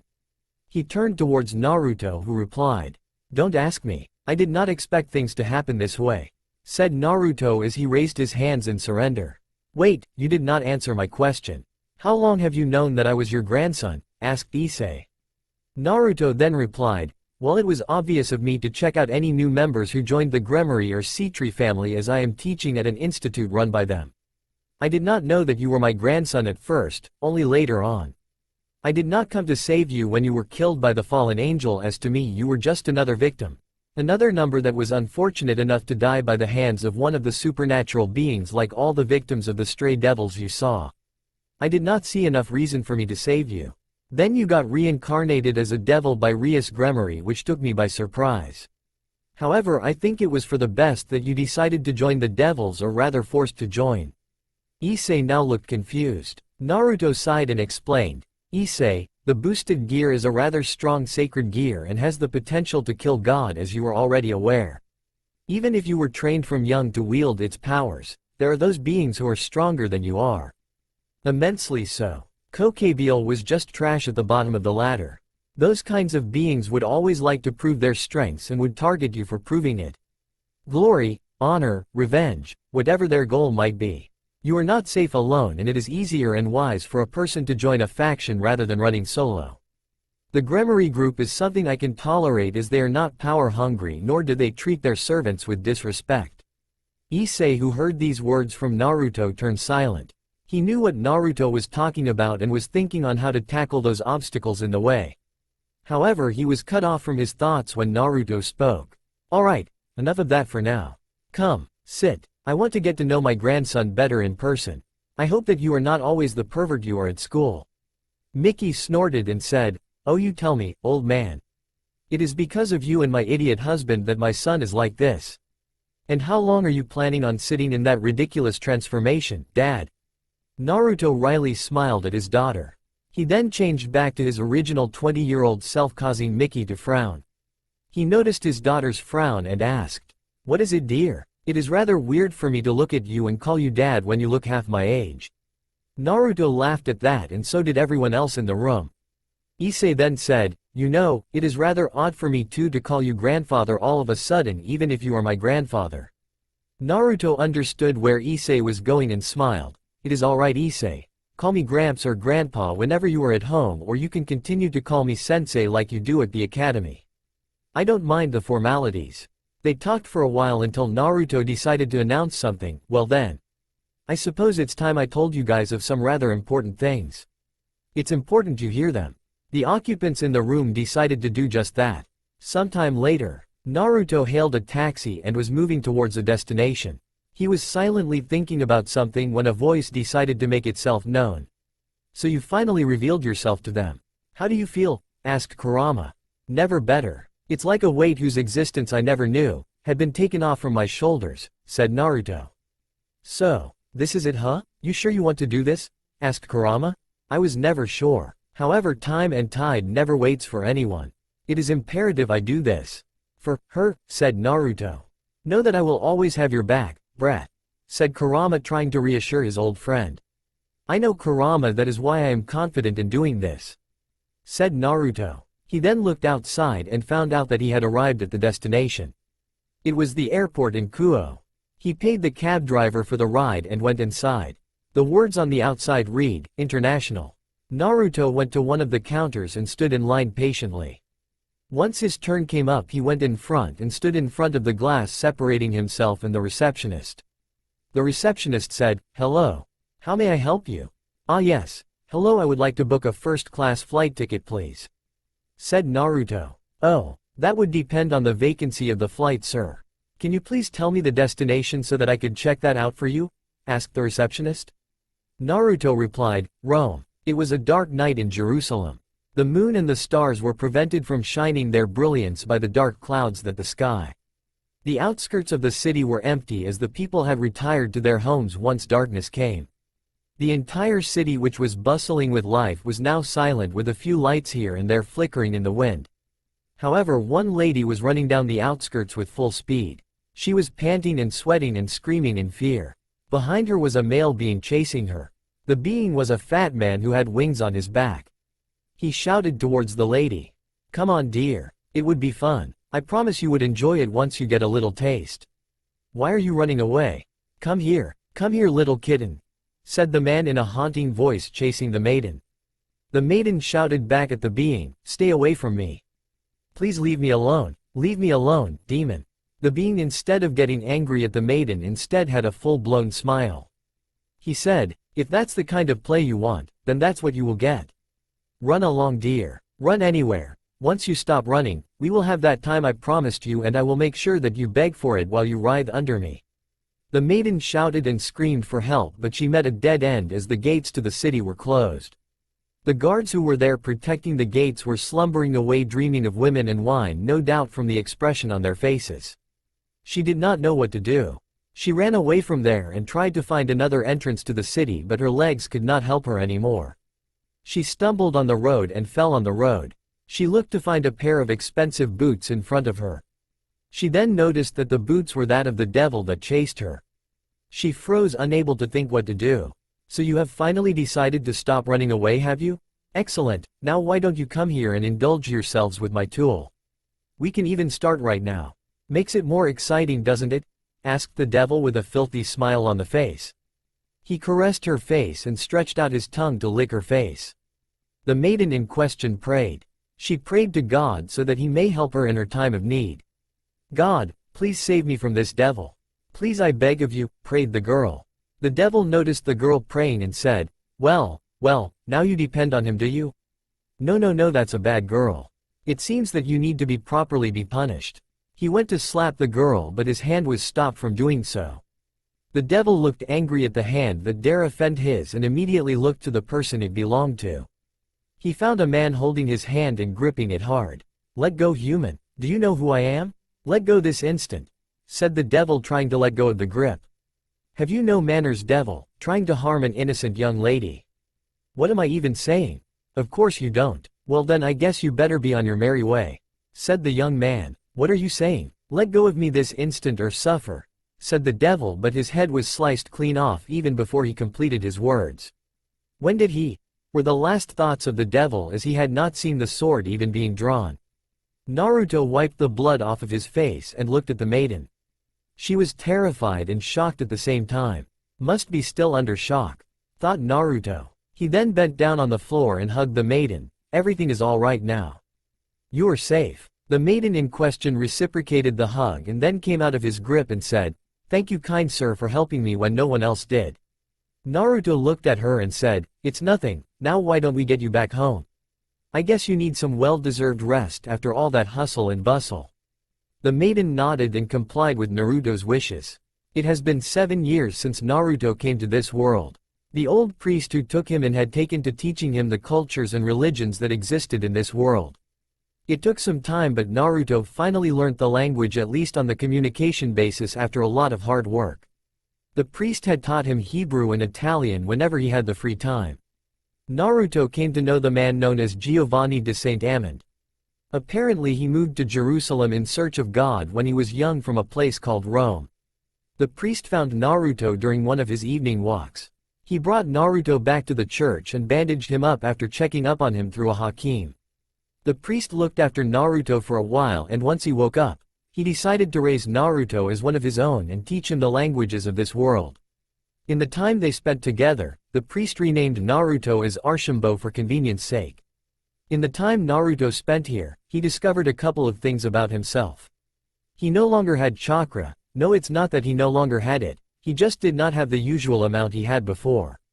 He could use it but not even to create one shadow clone. It had been rough for him to heal too, as it had seemed that he had lost his healing factor too. He was now more ordinary and human than he ever has been. However, that did not stop him. In the time he spent here, he learned a lot of things. He started training after a year he came to this world.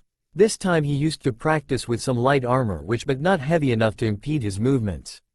He took to learning on how to use the shield to defend himself along with learning on how to ride horses. He was quite a natural when it came to being an expert equestrian. He then saw the weapons of this world and none had been able to replicate the weapons he had in his old world. So for 5 years he had taken to learning how to forge things from the blacksmiths aside from learning language and training. On his 6th year here, he finally mastered the art of forging to some degree due to all the practicing. He learned on how to control his strength and use his chakra efficiently like Tsunade did so that he can replicate her super strength. It had taken a lot of practice, some broken bones and torn muscles, but he finally got it after immense practice. He used the technique to forge things and thus finally created his weapon. He made a katana and some kunai knives after a couple of failures. The katana was one of his best pieces of steel. Well, chakra metal to be exact, as he had a couple of kunai that were with him in scrolls during the battle he fought before he came to the world. He named it the Will of Fire, in memory of his home village, and that to remind himself that no matter what, his will to carry on the hope his friends and family had shall never fade. Then he made himself a medium-sized shield which had a 30 centimeters radius. It was a kite shield made by an alloy of steel and chakra metal along with another rare metal he found by the Jordan during one of his rounds there. He saw that the metal looked like black sand, and once he was able to smelt it down into an ingot. It was rather heavy, but it was highly resistant to both heat and blows. This resulted in the slightly more than heavy shield, which had a silver color with reddish outlines when it reflected light once he polished it down. However, Naruto was able to lift and use it using his application of chakra. Right now, he was wearing a piece of black linen cloth under which he had a steel mesh. He wore normal pajama pants as they do in the olden days with a cord to fasten it. He was wearing normal boots tied with laces. Once he dropped off the maiden who thanked him, he went towards the church where he lived now. He did not have any faith in God or particular liking towards the Christian religion, but he did help around the church to repay the help that the priest had offered him. He went inside the church and called out, "Padre, Father, are you here? Padre, Father. I am back," shouted out Naruto. "Ah, Arshimbo, where have you been? I was worried since I could not find you in your quarters. And how many times do I have to tell you? No shouting inside the church. Be respectful and silent," said a voice. The voice was identified to be the old priest that had found Naruto, however he looked a lot older and his voice sounded cracked due to old age. Though that childlike energy can still be found in his eyes. He coughed immediately after he said his piece. Naruto ran to get some water for the priest and took some water from a pot that was nearby using a cup. He held the priest's hand and led him towards the bed. He said, "Be careful, Padre. You are not as young as you once were. Here, have some water." Giovanni took Naruto's advice and drank the water slowly. Once he had finished, he asked, "So where were you, my son?" Naruto said solemnly, "Hunting down one of the devils that was terrorizing the outskirts. A girl almost became a victim today." The priest nodded and asked with a smile, "So he led you to this girl and be her savior, is it?" Naruto returned that smile with a smile of his own but said, "Padre, as much as I love and respect you, I do not agree with some of the things you say. I am not a man of faith, so God did not help me in saving this girl. It was my own skills." Giovanni gave a smile and said, "Ah, but it is him who led you to her. It was not the God who existed in the sky that led you to him." "No," Giovanni pointed towards Naruto's heart and said, "but here. The one who led you to her is the God that exists in your heart. That kindness and bravery that you exhibited is the manifestation of the will of God." Naruto looked at Giovanni incredulously. He then asked, "But what you say, does it not go against the teachings of the church?" Giovanni smiled at Naruto and said, "It depends on how you look at it, child. True, to say that God exists in your heart can be seen as blasphemous and an act of arrogance, but it can also be seen as an act of faith. It can be seen that God always exists in your heart and always has your back even in troubled times. He exists within you as he exists outside, protecting you always. Both are one and the same. Naruto did not argue with the priest. He did not necessarily believe what the priest said but decided not to argue and ponder on the thought. Giovanni then said, "I do not have many fears, my son. However, my only fear is that when I leave this world for the next one, that whether what I have done with my life until my end meant something." Naruto smiled and said to Giovanni, "Only time will tell, Padre. However, from what I have seen you do, I do think what you did stood for something greater than yourselves, Padre." Giovanni looked at Naruto and said, "Go, my son. I must rest now." "Yes, must rest," said Giovanni and went to sleep. Naruto watched him go to sleep and smiled. He then said, "Good night, Padre." The next morning, "Padre, wake up. Padre, it is time for your sermons," shouted Naruto, but he did not hear any response from the old man. He went inside and found the old man to be in a deep restful sleep. It was then Naruto had noticed that the man had passed away in his sleep. He slept the eternal sleep of the dead with a smile on his face that had a look on peace on it. Naruto looked at him and said, "Vai, Padre, libero da fardelli e por, go forward father, free from your burdens and fears. Requiescat in pace, rest in peace." Present time. Naruto journeyed to Rome by air. He did not have much baggage, only a small bag that contained some books and scrolls. He changed flights 2 times before he finally arrived at Rome. He then booked a bus ride to Vatican City. It took him a few hours, but he finally arrived at his destination. The city's officials were rather strict with checking the dress code and the documents. Well, who could blame them, as the city had its rules and was considered the headquarters for the Catholic Church. The city housed one of the most influential people in the world and all of Christendom, the Pope. Naruto did not make any issues and followed the rules of the city rather appropriately. He had some time before his meeting, so he took to touring the city's streets and sights. The city's architecture was mesmerizing, with many grand and imposing structures like S. Basilica, Castel Sant'Angelo and the Sistine Chapel. However, to Naruto it was uninteresting. So much time and resource had been wasted in building these grand structures when all the money could have been put to better use by helping the needy, thought Naruto. Naruto did not waste much time and took to visiting the Vatican Gardens. He felt the cold evening breeze on his hair. It was really soothing for him to hear the whispers of the cold and lively wind that brushed by his face. He felt at peace, relaxing in nature's embrace when he felt his eyes covered by a hand.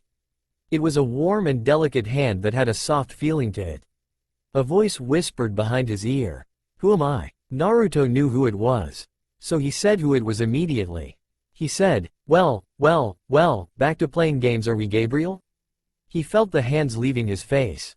He turned around to find a pouting Gabriel who said, "You are no fun, Naruto. You guessed it on the first try."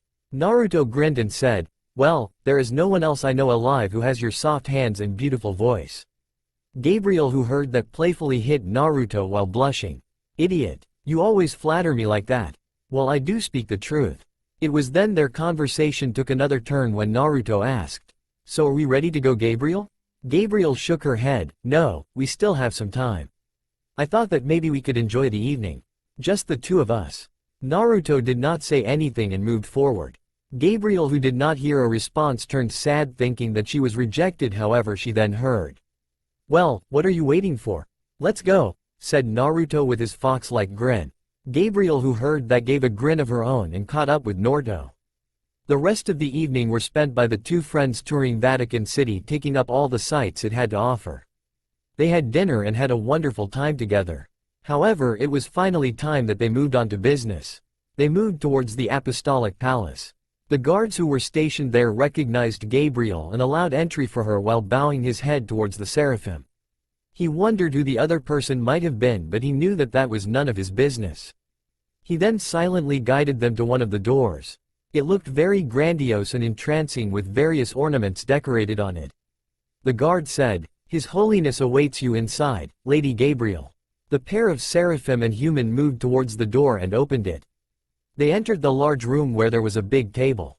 In the room they spotted an old man wearing white robes and a white zucchetto. He had a pair of glasses on his face. Beside him there was another unannounced visitor which Naruto did not expect. However, he was not all that surprised. "It has been a while, Arshimbo. How do you fare, old friend?" asked the young man. "Better than you, I suppose. Though I am not all that surprised to see you here. May we get on to business, Michael?" asked Naruto. The now identified Michael smiled and said, "Gladly. It has been 1 year since Giovanni died. 1 year since Naruto left the church in the hands of a new priest who took the position in place of Giovanni. Fortunately, Giovanni was able to keep some money aside for Naruto. Naruto got a letter from Giovanni addressed for him along with a coin purse. Giovanni wrote, "My dear Arshimbo, the time we spent together had been short, I know. However, that time of my life was when I felt truly alive. I never knew my father. I grew up in the poor district of Rome along with my mother who was a courtesan. I was only a bastard. In my teenage years, my mother had grown old and sick. We no longer had any of the money she earned during her healthier days. Thus I turned to thievery. I was able to save my mother with the money from what I stole, but that was useless as God had other plans. My mother died when a carriage ran over her. It was the first time in my life that I was truly sad. From a simple thief I turned into a murderer. I killed the noble who had killed my mother. However, all I felt in the end was emptiness. I started pondering over my life. What had I done? What had I truly accomplished with my life? In my quest to search for the truth I met God. I felt a purpose, a higher calling. I came to Jerusalem searching for the answers to the questions everyone has. I spent 10 years here, in this church searching for the answers. However, I did not get them. Even in my deathbed I still ponder what the answers might be. What have I accomplished? It was then that you came into my life. You gave me the purpose. You gave me a joy that I did not know existed. Those years I spent with you were the ones I truly felt as if I achieved something. Achieved making something, someone. You may not share a single drop of blood with me, however whenever I see you, only word comes to my mind, son. I thank you for being that son to me. I truly thank you for coming into my life. However, all good tales must have an end. So, go son, go do whatever you believe in. My only regret is that I don't have anything to give you. This coin purse is the only savings I had in my entire life in the service of God. Everything I stole or robbed, I had either spent or donated. Know that I am always in your heart. So are the others. Oh, don't look surprised. I know how a person looks when he longs for his family. You may not have been honest with me, but I am not one that needs to know everything that goes on in your life. Like I said before, move on, make new friends and have a new beginning. Do not let the past bind you from your future. So go, live a good life. We will be reunited once more. I know this for sure. With love, Giovanni de Saint Amand. Naruto had already started crying in the end. He thought, that old man. He knew. He always knew, but he didn't ask. It was true that Naruto had been longing to reunite with his family. It was the only life he knew, and to separate from everything you know and still stay sane was a huge and commendable feat for anybody. Naruto thought, if not for me, then for the old man. He had faith in me that I will live a good life. It is best I don't disappoint him. Naruto then took the old man's surname and lived in Jerusalem as Arshimbo de Saint Amand. He used the gold coins given by the priest as a way to support himself until he started doing tasks for the people and earned more money. He got himself hired by the citizens of Jerusalem to protect them from the devils and other supernatural beings that harmed them. Naruto earned a lot of money in the beginning that he decided to later on act as a free knight. He went around and helped the poor districts of the city by giving them bread or helped the people get rid of the monsters in and around the city for free. Naruto became so popular with the citizens for what he did that he was heralded as the guardian knight of the city. An honor that was acknowledged even by the upper echelons of the city. There had been a lot of nobles that tried to hire him as their personal knight or even push marriages with their daughters. However, Naruto refused all of them in kind and said that he liked to live as a free man.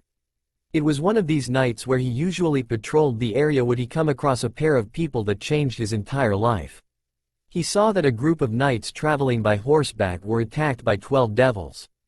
All of them were powerful, as each of them had power equaling to that of mid-class devils, while the highest among them was a mid-high class devil.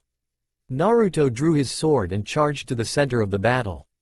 His footsteps were silent and he quickly executed one of the devils by beheading the poor fellow. Look out for this one. "He is much stronger than the others," said one of the devils and attacked Naruto. Naruto immediately equipped his kite shield and blocked the attack of the devil. He then used the shield to bash the devil. The devil took this blow by surprise and was thrown off balance. Naruto took this chance to plunge his sword into the devil's heart, killing the poor fellow. He then kicked the devil off to the ground. His senses picked up another devil coming at him. Naruto immediately raised his shield to block the attack. He took the blow from the devil, who also used a sword. Naruto deflected the attack and attacked the devil with his sword, which was blocked by the opponent. Naruto closed the distance between them and gave the devil a rotating kick to the devil's neck, turning the devil into a headless corpse. He then noticed one of the knights with only a sword engaged in a blade lock for a moment. He noticed that the devil was gaining momentum on the knight. Naruto threw his shield at the legs of the devil. The shield hit the devil by surprise and the devil lost his footing and the momentum he gained. The man took advantage of this and deflected the sword, allowing the man to fall down on all fours. He then plunged his own sword into the devil's neck, effectively killing the devil. The knight then took out his sword back from the neck, allowing the corpse to fall. The man then looked at Naruto and gave him a stiff and short bow. Naruto did the same and blocked another attack from a devil. One of the devils was angered at the developments and shouted, "Damn it, retreat. We cannot use magic in this area as it will alert the angels. We will get you next time, human. We will have our revenge," said the devil, and he shouted at Naruto with all his might. The remaining 7 or so devils left the area as the knights cheered for their victory. The entire caravan rejoiced as the leader held his hand and shouted, "Silence." All the troops had become silent by then. The man looked like he was in charge. In fact, Naruto recognized him to be the person he saved. The man then spoke, "You have come in our hour of need, friend, and helped us win against the demons. For that I am grateful. Please, may I know the name of our benefactor?" Naruto smiled and said, "It is only natural that I help a person in need. There is no need for gratitude. My name is Archambault de Saint-Amand. It is a pleasure to meet you. My name is André de Montbert. This here is," said André, but was interrupted by the man in question. "I can introduce myself very well, André. It is a pleasure to meet you, Master Archambault. My name is Hugh de Payens of Troyes." That is the first time that Naruto met the man named Hugh de Payens, the man who became the first Grand Master of the Knights Templar. Present, everyone had been rather stunned at the identity reveal. Rias was the first one to ask the question. "Hold up, I thought that the Knights Templar were only in the Crusades. There has been no mention of them being devil hunters. What is going on here?" Azazel looked at her with an amused smile. He then looked at Sirzex, who explained with a sigh, "Your lack of decorum aside, my dear sister, the answer to your question is that yes, they were in the Crusades and they are also devil hunters. It comes along with their duty." "Duty?" asked Asia. Seraphal responded, "The Knights Templar were originally founded by 9 men who sought out to protect the pilgrims who traveled to the Holy Land. As Lord Michael explained, their main goal and duty was protection of those who come to the Holy Land to seek God, and elimination of all threats. May it be the normal side or the supernatural side. They were the Church's frontline troops in the Great War and did a lot of damage on our end by killing a lot of high-class and ultimate-class devils. Even the original Lucifer was impressed by them." Rias asked, confused, "Wait, if they were involved in the Great War, then why are we not educated on this? If they were that instrumental, then we must surely know of their group being involved, right?" Sirzex sighed and said, "It is a complicated matter, Rias. The group was later weakened after the Great War due to a number of factors after getting an initial rise in power. They were officially disbanded in the 14th century, long before you were born, thus seen as irrelevant to talk about. Though some say that they still exist in secret even today, they are no longer as powerful as they once were. However, this is only part of the reason as to why they are not recorded down in our archives." Rias looked curious to hear the second part of her brother's explanation. However, it was Seraphal that continued this time.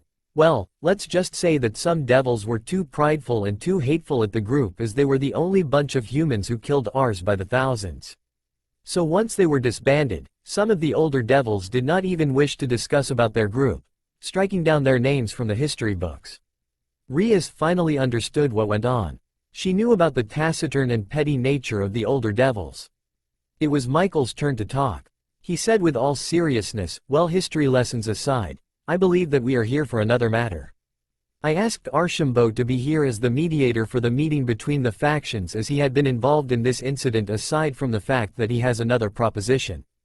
All of them turned their attention towards Rias, who took her cue and started explaining the event to the group. She spoke about the meeting with the exorcists from the church to how the rogue exorcist Fried Cezelin and Valpier Galeli had been working for Coquebiel collecting the holy swords. She then spoke of their fight with the fallen cadre. Coquebiel attacked us after he set up a strong barrier which separated us from the rest of the world, making us unable to reach out to my brother or anyone else. It was then Uzumaki-sensei, no Archambault-san appeared, said Rias. Sirzex, who was silent the entire time, had his eyes widened as this was a piece of information that Rias had not shared with him in her earlier report. Sirzex gave a look of confusion to Rias, but Rias ignored him and continued. Archambault-san appeared when we were in the middle of the battle. He was under disguise as Naruto Uzumaki and has been our history teacher at Kuo Academy for the past 7 years. He did not wish to interfere with us or the supernatural and acted as if he was unaware of the supernatural in the beginning. However, that changed at the near end of our battle with Coquebiel when he saved Issei Hyodo from certain death. He quickly revealed himself and eliminated Coquebiel with ease. He then left the scene after getting a promise from me stating that I would not reveal the details of his appearance to anybody as per wish. He gave me permission to do so after this week has passed. Naruto then continued. Please do not blame your little sister Lucifer-sama. It was my wish to disappear before anyone else who were aware of my identities caught wind of my presence in the city. Though things have changed since then as I have some new goals to accomplish. Azazel laughed and said, well, that was a pleasant surprise. I did not expect to find you there. However, how the hell did you wind up inside the barrier without anyone finding you anyway? Naruto shook his head as if to say that he did not know. Sirzex, who had been silent the entire time, bowed his head to Naruto and said, thank you Archambault-san. Whether it was intentional or unintentional, your actions did save my sister and the rest of her peerage. For that you have my gratitude. Naruto shook his head and said, your gratitude is unnecessary Lucifer-sama, as your sister has already paid her debt in full when she decided to keep her word. Sirzex went silent and nodded his head. The conversation continued on until all three parties decided to agree. However, midway through the meeting, Naruto spoke with creased brows. I am afraid we have some unwanted guests. All of them looked at him before they realized that the time around them has frozen. Naruto calmly analyzed the situation and said, it seems that someone managed to freeze time. So this person uses the forbidden Balor view. Rias then spoke out, the one who has the sacred gear is a member of my peerage. But why would he? Naruto then said, no time to talk. Seems we are under attack. Then a flame spell was fired near the window. The leaders dodged the attack and looked outside to find their people being attacked by a group of magicians wearing robes and covered faces with hoods. However, all of these magicians had one symbol in common on their robes. Azazel, who saw them, was able to identify it. Chaos Brigade. It was Naruto's turn to ask, so who are these people, Azazel? Azazel said, it's a group of terrorists consisting of members from different factions. They are a rather elusive group I had been researching about, but I did not find anything. Well, for now I believe they don't want the three factions to achieve peace. Rias then said, brother, it is highly likely that Gasper has been kidnapped by these terrorists. We need to rescue him to remove the effects of the sacred gear. Sirzex gave them a nod and said, alright, I give you permission. Take 2 others with you. The rest can assist us in the upcoming battle. Rias bowed and took both Issei and Akeno with her. Naruto then coolly asked with a smile, well then, shall we go greet our guests? Azazel replied with a smile, we shall. Though this time leave something for us, alright? Naruto pulled down his hood and raised his cloth mask until only his eyes were seen. He then said to Azazel, who knows, if you are fast enough you may. Naruto then disappeared in burst of leaves. He then reappeared in front of the battleground. He slowly walked towards the mages, getting their attention. He slowly increased his speed and at one point ran towards them. The mages who noticed him fired a multitude of spells at him. Naruto dodged all of them. He made a quick jump into the air and beheaded the first magician. A knight came to attack Naruto from the front. Foolish. Naruto sidestepped and caught the knight's hand. He then threw the knight into a group of magicians aiming their spells at him. They came into contact with the knight at the right moment when their spells activated. The result was an explosion in their own ranks. Naruto quickly moved forward, countering various attacks from the magicians and the close combat soldiers of the group. He sliced through every one of them, targeting each vital area on their body. He weaved through the ranks fast and quickly without any hesitation or disturbance. He saw another rank of mages firing spells at him. This time Naruto used his shield to block the spells and he charged forward with the shield. The magi did not expect their attacks to do no amount of impact on him and tried to move away from him, but it was for naught as they had found something embedded in their throats. Naruto had thrown his kunai knives the moment he blocked the spells. He then moved on to the next rank. However, this time he found himself to be in a bit of a pickle. Ha ha ha, foolish human, what are you going to do now that you are surrounded? Kill the bastard, shouted one of the robed people, and everyone started chanting spells at him while the knights moved in. Naruto did not say anything but crouched slightly. The ground beneath him cracked. The leaders of the other factions were looking at the show with interest. Seraphol, who noticed the trouble Naruto was in, said, "We need to help him. He has got himself surrounded." Azazel said, "Just watch Lady Leviathan.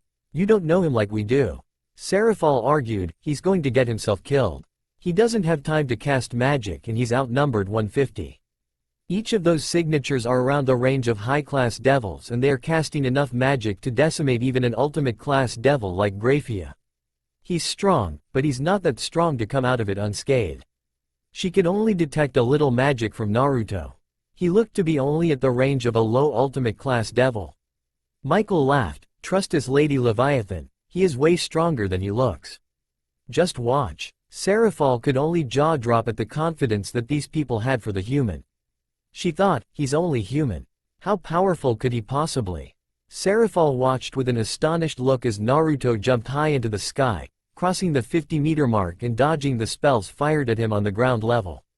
He then threw some kunai knives and shuriken at the attackers. Some of them were able to dodge the rain of kunai knives and shuriken, while some of them were hit in their vitals and were killed. The leader, who had been stunned by Naruto's actions, said, "What are you people waiting for? Get him." Once the word was said, all the magicians casted a variety of spells at Naruto. However, Naruto blocked all of them with his shield pointing downwards. None of them stopped his momentum while falling down. He then continued to fall down through the 20-meter mark before he sheathed his sword and kept his shield at the side. He then closed his fist and took a full swing at the ground. Devastation. The ground beneath him cracked into an open hole. The land beneath a 100 meters diameter was all blown into a crater as everything around them exploded in the impact. The attackers were blown away in the attack with no exception. Naruto did not say anything and he continued moving on. He redrew his blade and weaved through the ranks once again. More than half of the attackers were either unable to fight or killed. Sirzex, who looked at this, was thoroughly impressed. He said, "What a monster. He did not even break a sweat when he killed more than 200 people in less than 2 minutes. He did not even use any magic. Only a few normal weapons and some body-strengthening magic, I believe. Even I am not that efficient." Seraphol could only nod her head dumbly. Azazel laughed and said, "Ha ha ha ha ha. Seems we have no need to interfere this time too."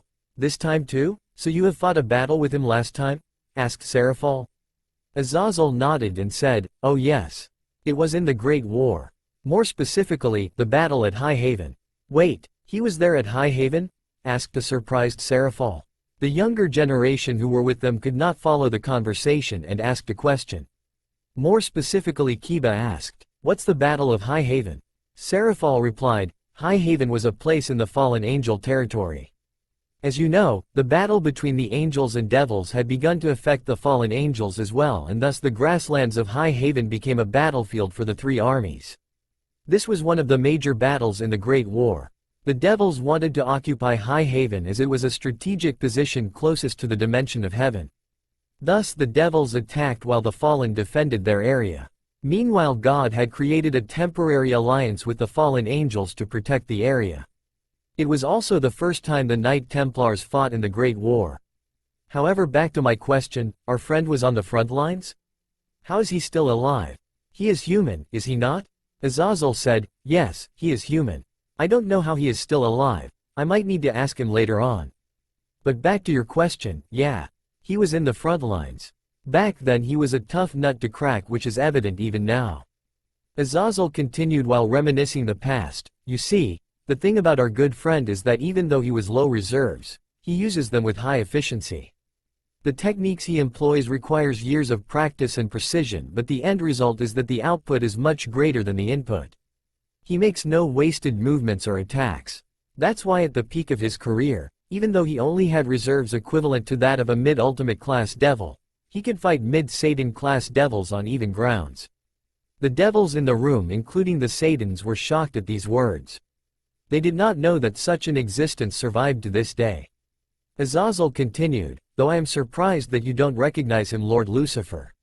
I heard that you were quite a fan of the Knights Templar during your younger days. After all, he is the main reason why the devils hate the Templars so much." Quote. Sirzex looked with a bewildered expression. Azazel continued, "Don't you recognize his robes and appearance? Doesn't he look familiar? I am surprised that you do not remember the person that made my brother Lucifer go mad with rage." Sirzex then took a good look at Naruto with a surprised expression and thought, "Blue eyes, black robes, wields a sword and shield." Exclamation mark single quote. "Impossible. He should have been dead.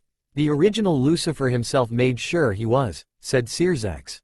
Azazel said, "Apparently not." Seraphal, who was not all that familiar with the Templars or the Great War, asked, "What is going on here, Sirzex? Do you know who he is?" Sirzex nodded his head. Azazel said, "Well, almost every devil in existence knows him. Even if the Templars were removed from history, there are some stories that are passed within the Devil Society. Devil parents scare their children all the time with his name whenever they go out in the night, don't they?" Sirzex then started recited something. "Silent like the wind he rides. Within the cold and darkness he resides. Dressed in black robes as dark as the night skies. The only thing you may find on him is his haunting blue eyes. Run like the wind whenever you see him." He gave a pause and looked at Naruto before he continued, this time with a grim facial expression. "For the blue-eyed reaper will tear you limb from limb." It had been 10 years since our hero had founded the Knights Templar along with André Montbert and Hugh de Payens.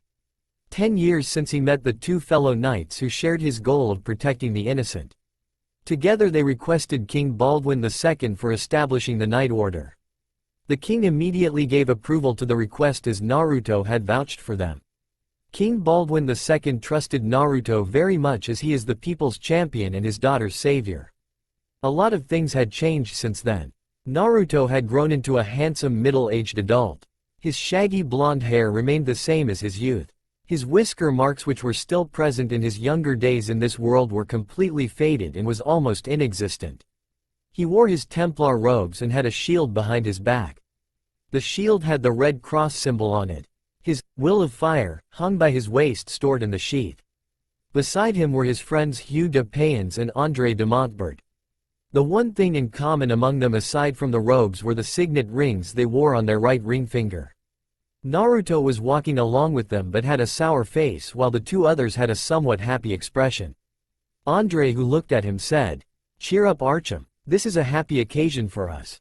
If all goes well, we may get more recruits into our ranks." Naruto, who looked at him, sighed and said, "Look, André. I love you like a brother, but the same can't be said for that nephew of yours." André gave a wry smile and sighed. "I know that you and Bernard have your differences, but can't you see that he is on our side?" André wanted to convince Naruto that this was not a bad thing. Naruto, who heard this, said, "I know, my friend. However, our differences are far too wide. He only sees it as a way to induct us into the church. Helping the innocent is secondary in his mind." Hugh, who heard this, sighed and said, "However, we can protect them better if he succeeds, Archim. If the Pope officially recognizes us, we will be able to get more funds and move more freely." Naruto replied, "At what cost? At the cost of our freedom? If things go the way they intend to, then sooner or later we will be part of their armies. Serving them, not the pilgrims." André sighed and said, "That will not happen, Archim. The foundations of our order will be compromised if that is so. Besides, we don't have a choice. With the way things are, we cannot afford to protect the Holy Land if we cannot buy our knights better equipment or even proper rations." Your name and fame can only be used in and around Jerusalem, my friend. There still exists a world outside that city.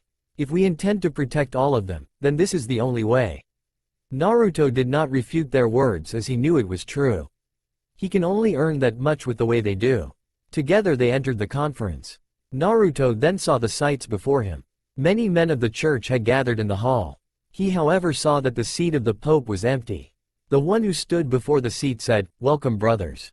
Since His Holiness, Pope Honorius II is busy with other matters, he has sent me to attend in his stead. My name is Matthew and I am very honored to be allowed to speak here in his stead. We, the devoted, are here to discuss the matters of God. But first let us pray. Pray to Him that we are successful in whatever endeavors we may face in this council." They then started praying to God as requested by Matthew. Naruto watched on as the abbots, the archbishop in attendance, prayed for a while. Once it was done, Matthew announced, "Let the council begin." The people present started discussing various matters. It took such a long time that Naruto would have fallen asleep if it were not for Andre, who stamped his foot whenever he almost did. Naruto was annoyed with the council, but finally he heard Matthew talk. "Father Bernard would like to say something to all that are present here." "Father Bernard, if you would please," said Matthew, calling out Bernard of Clairvaux. Naruto then saw Bernard of Clairvaux. He was a balding man dressed in black robes unlike the others. He stood with a proud smile, but in it, one can find a hint of craftiness to it. He then said, "Good men present here today. I would like you to introduce you to the knights standing before me. They are known as the Knights of Solomon's Temple. They were formed 10 years ago when 3 men, Hugh de Payens of Troyes, André de Montbert and Archambault de Saint-Amand, decided to do God's work to protect those who seek God from the highwaymen and the bandits on the path. They also exist in order to protect the citizens from the devils attacking our sacred city. The city where the Holy Son of Mary died for our sins." He then went on to talk about how the Templars and their accomplishments in full detail to those present. Naruto looked without any form of expression on his face. He was not required to talk, and even if he was, Naruto doubted if he would. Once the men acknowledged their presence and the order, they set the rules for the monastic order. Naruto scoffed at the rules as he knew that he was not going to follow them. Some of the rules made sense while the others were absurd. Not wearing pointed shoes? Come on. It was then that their hierarchy was decided. Matthew turned toward Hugh and said, "By the right vested in me and by the will of the Pope and in turn God, I appoint Hugh de Payens of Troyes as the first Grand Master of the Order. You shall command the order and answer only to the Pope. May God shall guide you well on your path." Hugh said, "I humbly obey." Matthew said, "Then we leave it to you to decide the authority of those who work with you. Now then, let's move on to other matters." The council continued on with the same prattle with arguments with regards to something for another 2 days. Naruto and Andre were given permission to leave as their presence was no longer required in the meeting. However, Hugh was not the same because this time he was representing the order. He gave both Naruto and Andre a look of a betrayal when they chose to abandon him. Naruto and Andre grinned and left the meeting while snickering. Naruto was on his own now as Andre told him that he had some matters to attend to in the city. Naruto walked alone in the evening when a voice said came from behind. "Master Archambault." Naruto turned to look at an abbot. Naruto recognized him to be one that attended the council yesterday. He asked the abbot in a kind and friendly way, "What is it, father? Is something the matter?" The abbot did not expect this kind of attitude from Naruto as he had only seen the stiff and expressionless Naruto the day before. He returned the smile with one of his own and said, "Forgive me for disturbing you on your walks, Master Archambault, but an important person would like to see you. They would like to meet with you in person." Naruto said, "Very well. Lead me on then." Both Naruto and the abbot went around in circles. Naruto noted that the abbot was taking some kind of precaution to avoid people tailing them. They took to the crowds and then came out to a rather small church in the city. The abbot opened the door and gestured Naruto to go inside. Naruto did just that. He looked at the interiors of the church to find no one there. He looked behind to ask the abbot. There is no one. However, the abbot was already missing. The door was now closed. Naruto immediately went on alert and unsheathed his sword. He took it out and said, "Whoever you are, show yourself at once. You called me here, did you not? Here I am." Naruto heard a womanly laughter echo within the church. The voice said, "You need not worry, I mean you no harm." "If that is so, then why do you not reveal yourself?" asked Naruto while tightening the grip on his sword. He then felt a presence behind his back. Naruto immediately turned back and held a sword against the neck of a female. It was one of the most beautiful females Naruto had ever seen. She had hair with a beautiful shade of blonde and was dressed completely in white. Her eyes were big and were a mesmerizing shade of green. However, the thing that stood the most about her was the 6 pair of wings behind her and the halo above her head. Naruto recognized her and asked with a dumbfounded face while lowering his blade, "Why, you are an angel?" The angel laughed, but Naruto heard another person laugh. This time, it was a male. He then heard the male speak, "Please. You have to forgive Gabriel. She is very playful by nature and does that all the time whenever she finds something or someone interesting." Naruto then looked behind to one of the seats in the church occupied by a male. He looked to be aged around 40 to 50 with the amount of wrinkles he had on his face. He also had blonde hair and the same shade of green eyes that Gabriel had. Naruto felt a holy presence around the man as he spoke. The man had a mirthful face and smiled at Naruto with droopy eyes. Naruto tried his best not to look away from the man as he spoke. "Who are you? Why did you call me here? Strange, strange indeed. What willpower you possess. No mortal had been able to speak to me while looking me in the eye," said the male with a surprised face. "That is not the answer to my question. Answer me. Who are you?" asked Naruto. The man smiled and said, "I created the Alpha and the Omega. I made the angels, the humans and of course indirectly the devils. I am called by many names. The Father, Creator, God. However, for simplicity's sake, just call me Yahweh." Naruto said one word at the supposed creator. "Bullshit." He then walked away, opening and closing the door to the church, leaving the stunned god and angel behind. Back to present. Naruto was battling the continuous sections of mages and knights when he heard a voice in his head. "HMPH, show off. Well, look who finally decided to talk. Why did you take so long?" asked Naruto. "It was kind of boring being around with you. Talking to all those pathetic bats and pigeons. A nice nap sounded better than hearing the jargon coming out from their mouths," said Kurama. "Show a slight amount of respect, Kurama. Some of them are my friends, ya know," said Naruto with a wry smile. Kurama ignored him and continued, "And I wake up to find you playing with these small fries when you could have just erased them without breaking a sweat if we worked together. Staying all day long cooped up in your body is not helping me control my destructive tendencies. Even I need a good stretch sometime. Well, sorry, but I cannot go all out now, Kurama. I don't want to reveal all my power to these guys. Most of them still don't know about you. The time will come where we can rock and roll, just like the good old times. So be patient, alright?" said Naruto. "HMPH. Look out for the one in front of you though. She's a grade higher than the other bats that fly around you," told Kurama. Naruto looked at his sides to find the faction leaders fighting the others beside him. He then noticed Azazel, who came near him and said, "Sorry, we just could not let you take all the action yourselves. Though it seems we finally know who our attacker is. You are as insufferable as always, Azazel," said the woman. "And you are as vain and pathetic as always, Kateria Leviathan." Azazel then asked, "So a descendant of the original Leviathan trying to take back her title from the current Leviathan? A worthy opponent." Kateria said, "There has always been one and only one true Leviathan, and that is me. That bitch is just an imposter." Azazel said, "Well, that is your argument, but that is not the only thing that you are aiming for, aren't you?"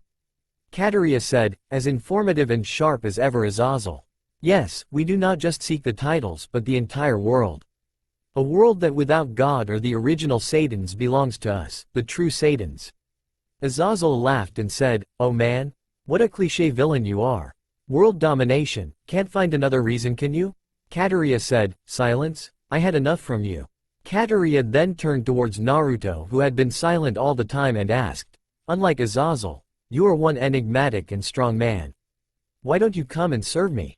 I will reward you real nicely if you do so. It is an honor that I laid my eyes upon you, human. If it had been anyone else, I would have just killed them.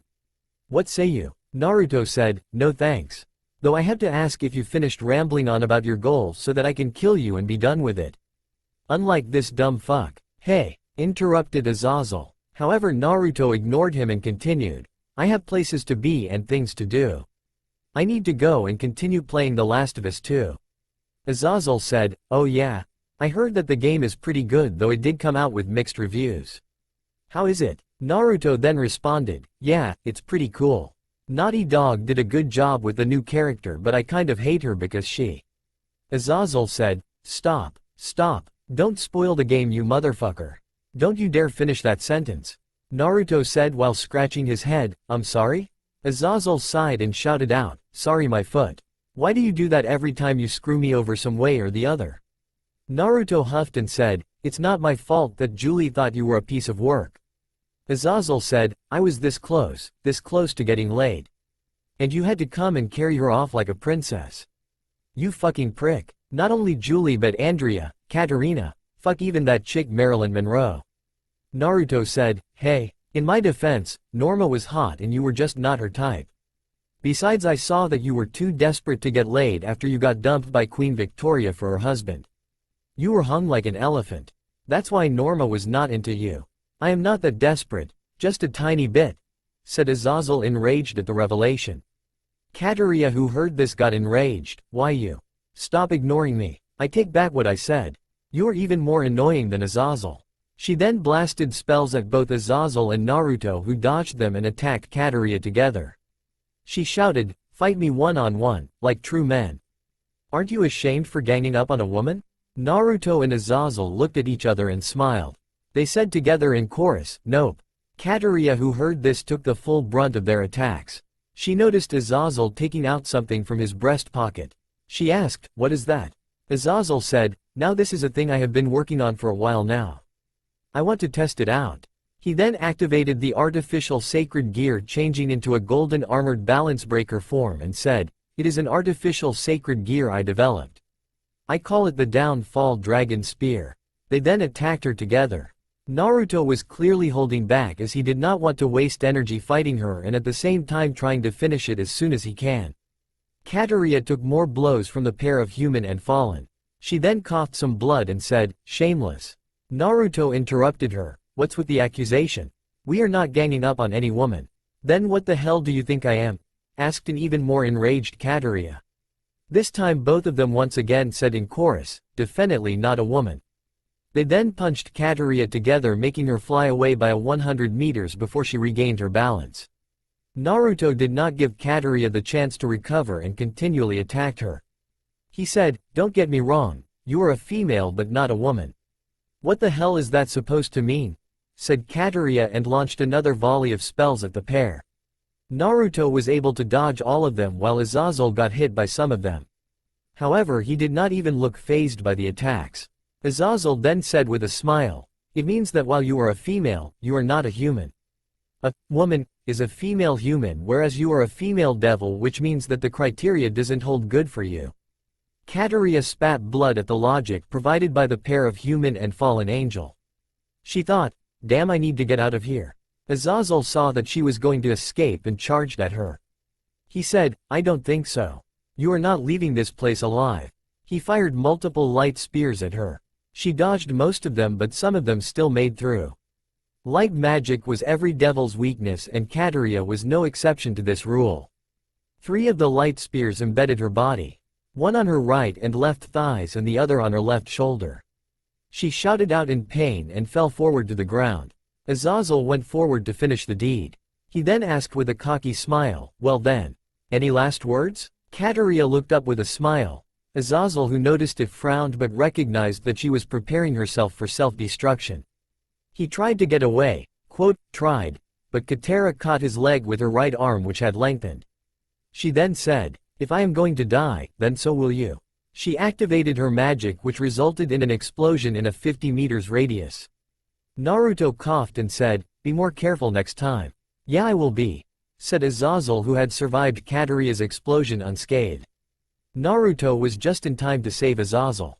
He quickly cut off Katarina's hand that was holding him and disappeared in a flash of yellow. Azazel then asked with a curious expression, what was that technique you used? I know that you are fast, but not that fast. It is a new technique I mastered after the war. It's not all that impressive, said Naruto, trying to downplay the topic. Coming from you, not all that impressive, is a huge compliment," said Azazel. Naruto then said, "Well, we can talk about it later." It seems that Gremory and her group were successful in removing the effects of the forbidden Balor view. Azazel, who finally noticed that time was moving again properly, said, "Great. Those who were freed from the sacred gear's effects can take care of the small fries for us. I do not sense any more powerful signatures. We just need to take care of the gate summoning the magicians." Naruto said, "Seems like we don't need to. The user of the forbidden Balor view is taking care of it." He then pointed at the sky where the gate magic collapsed. Azazel then said, "So our work here is done." Naruto replied, "Not so fast. Mind explaining to me why your disciple, subordinate, is fighting with Issei Hyodo over there?" Azazel then saw Valley attacking the Gremory group.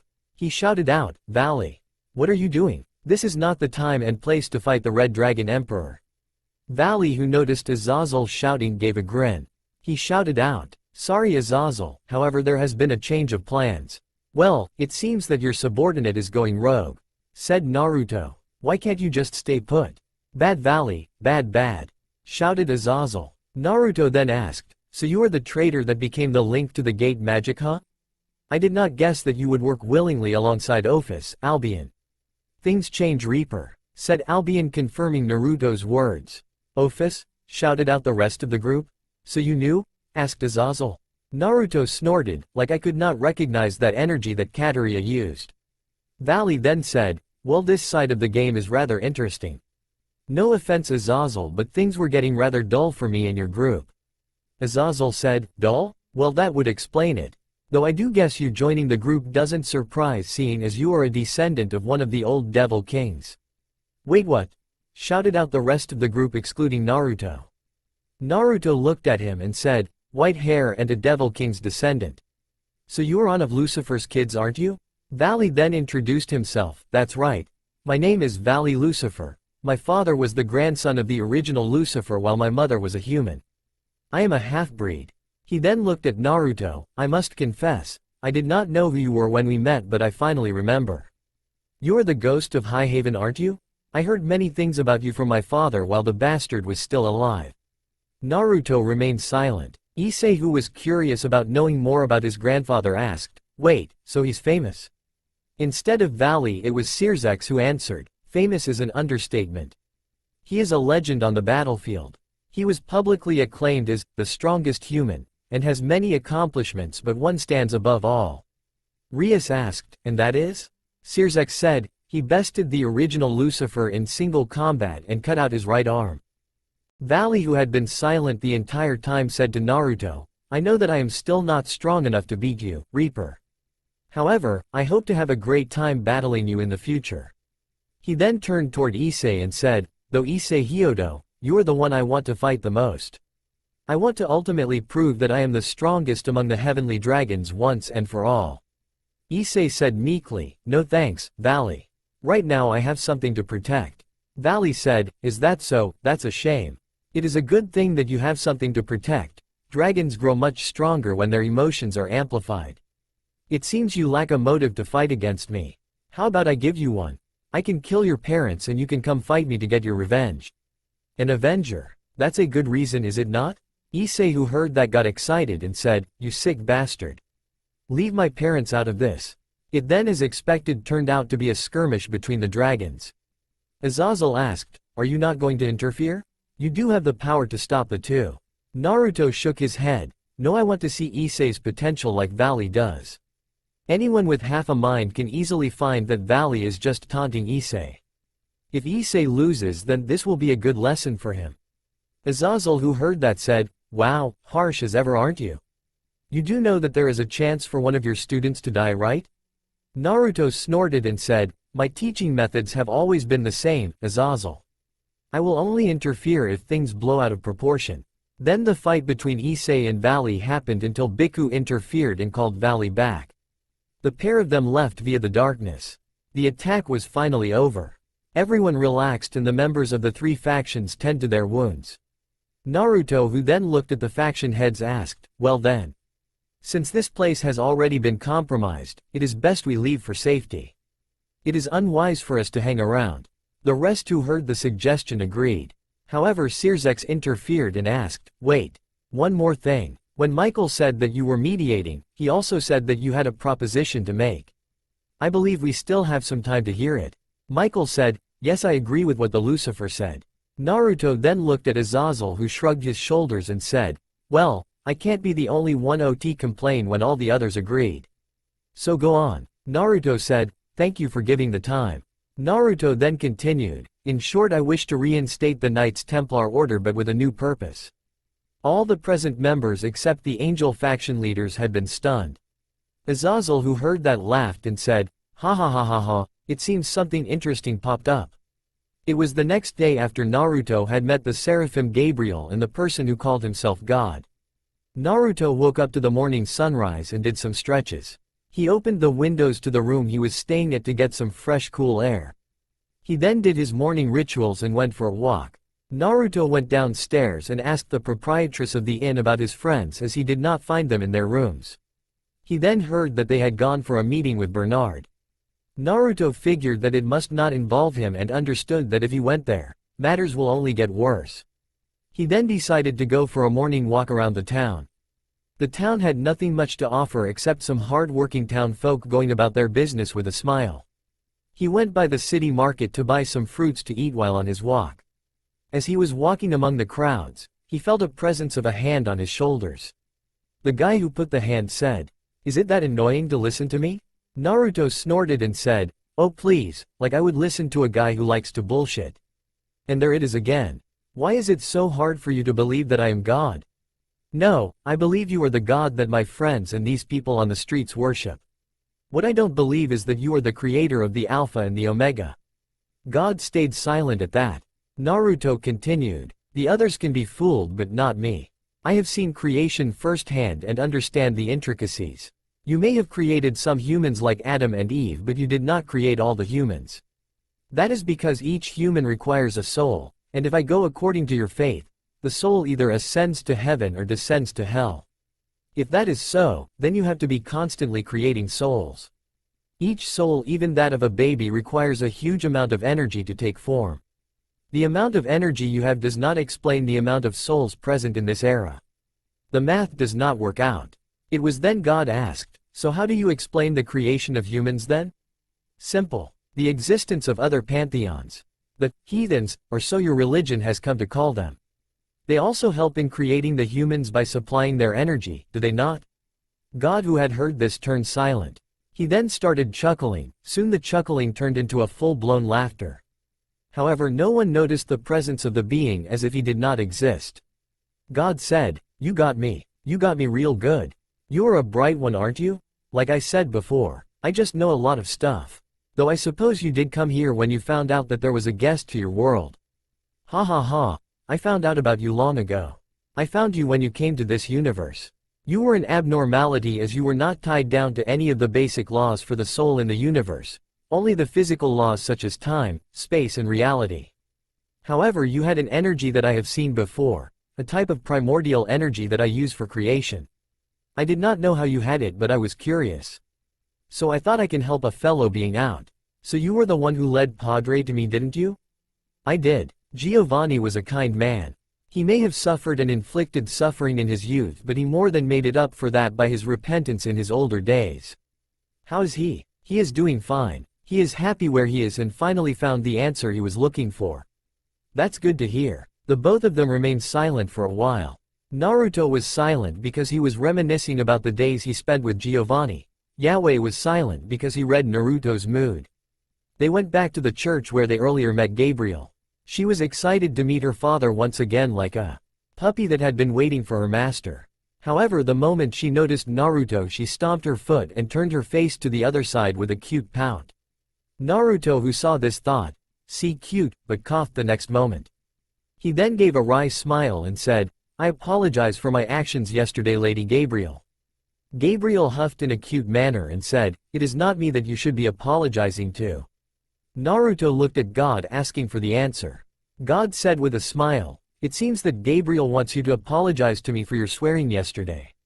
Naruto, who heard this, coughed. He did not mind apologizing to Gabriel, but he did not want to apologize to him.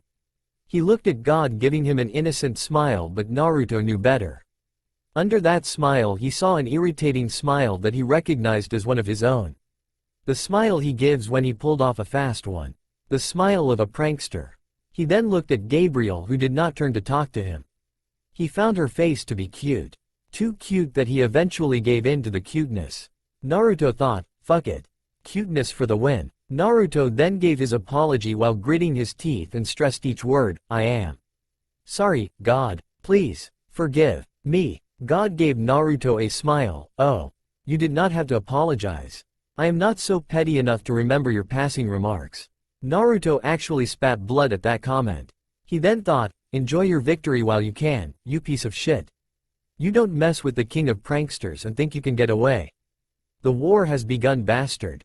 However, all those thoughts were crushed when he saw a worried face of Gabriel in front of him, innocently asking him, are you alright? Naruto looked at the face and thought, she's too innocent. Must protect her. His brotherly instincts had popped up right at that time. He then said, no worries. I am not so weak and fragile, you know. Gabriel smiled at him and he gave a smile of his own. However, after a few moments, he turned serious and looked at Yahweh. He asked, I think it's time you finally tell me what's going on. I don't suppose that you are here to visit me just because you were in the area. I know that you are far too busy for that. What do you need from me? God turned serious and said, you are right. I do need you to do something for me. I suppose I'll do it, but of course don't expect it to be free. Said Naruto. He may have been part of the god's forces now, but still he was a shinobi at heart. So as any shinobi, he expects to get paid for his services. The free night thing he does as a Templar is different because there he serves the people. No, I don't. I will give you something of equal value for what you do for me. Replied God. So, let's hear it. What is it that you want me to do? Asked Naruto. In essence, I want you to protect somebody. Replied God. Oh? I don't hear the exact details, but what will you offer in exchange? Asked Naruto with curiosity. God looked at Naruto for a moment before he uttered two words. Your soul. Back to present. Everyone had been rather stunned at the announcement Naruto made. Who wouldn't be? Here is a guy who just came out of nowhere and reveals that he is going to recreate an order which had been disbanded for centuries. Sirzex was one among the devils who recovered from the supposed shock first. He asked curiously, what purpose? Naruto answered, it is easy to create a peace treaty but difficult to maintain it. I wish to reinstate the order to keep the peace between the factions. Sirzex said, I see. So what is it that you want of us? This order you recreate is still part of the church and thus part of the angel faction. Naruto said, that will change when you also recognize the Night Order.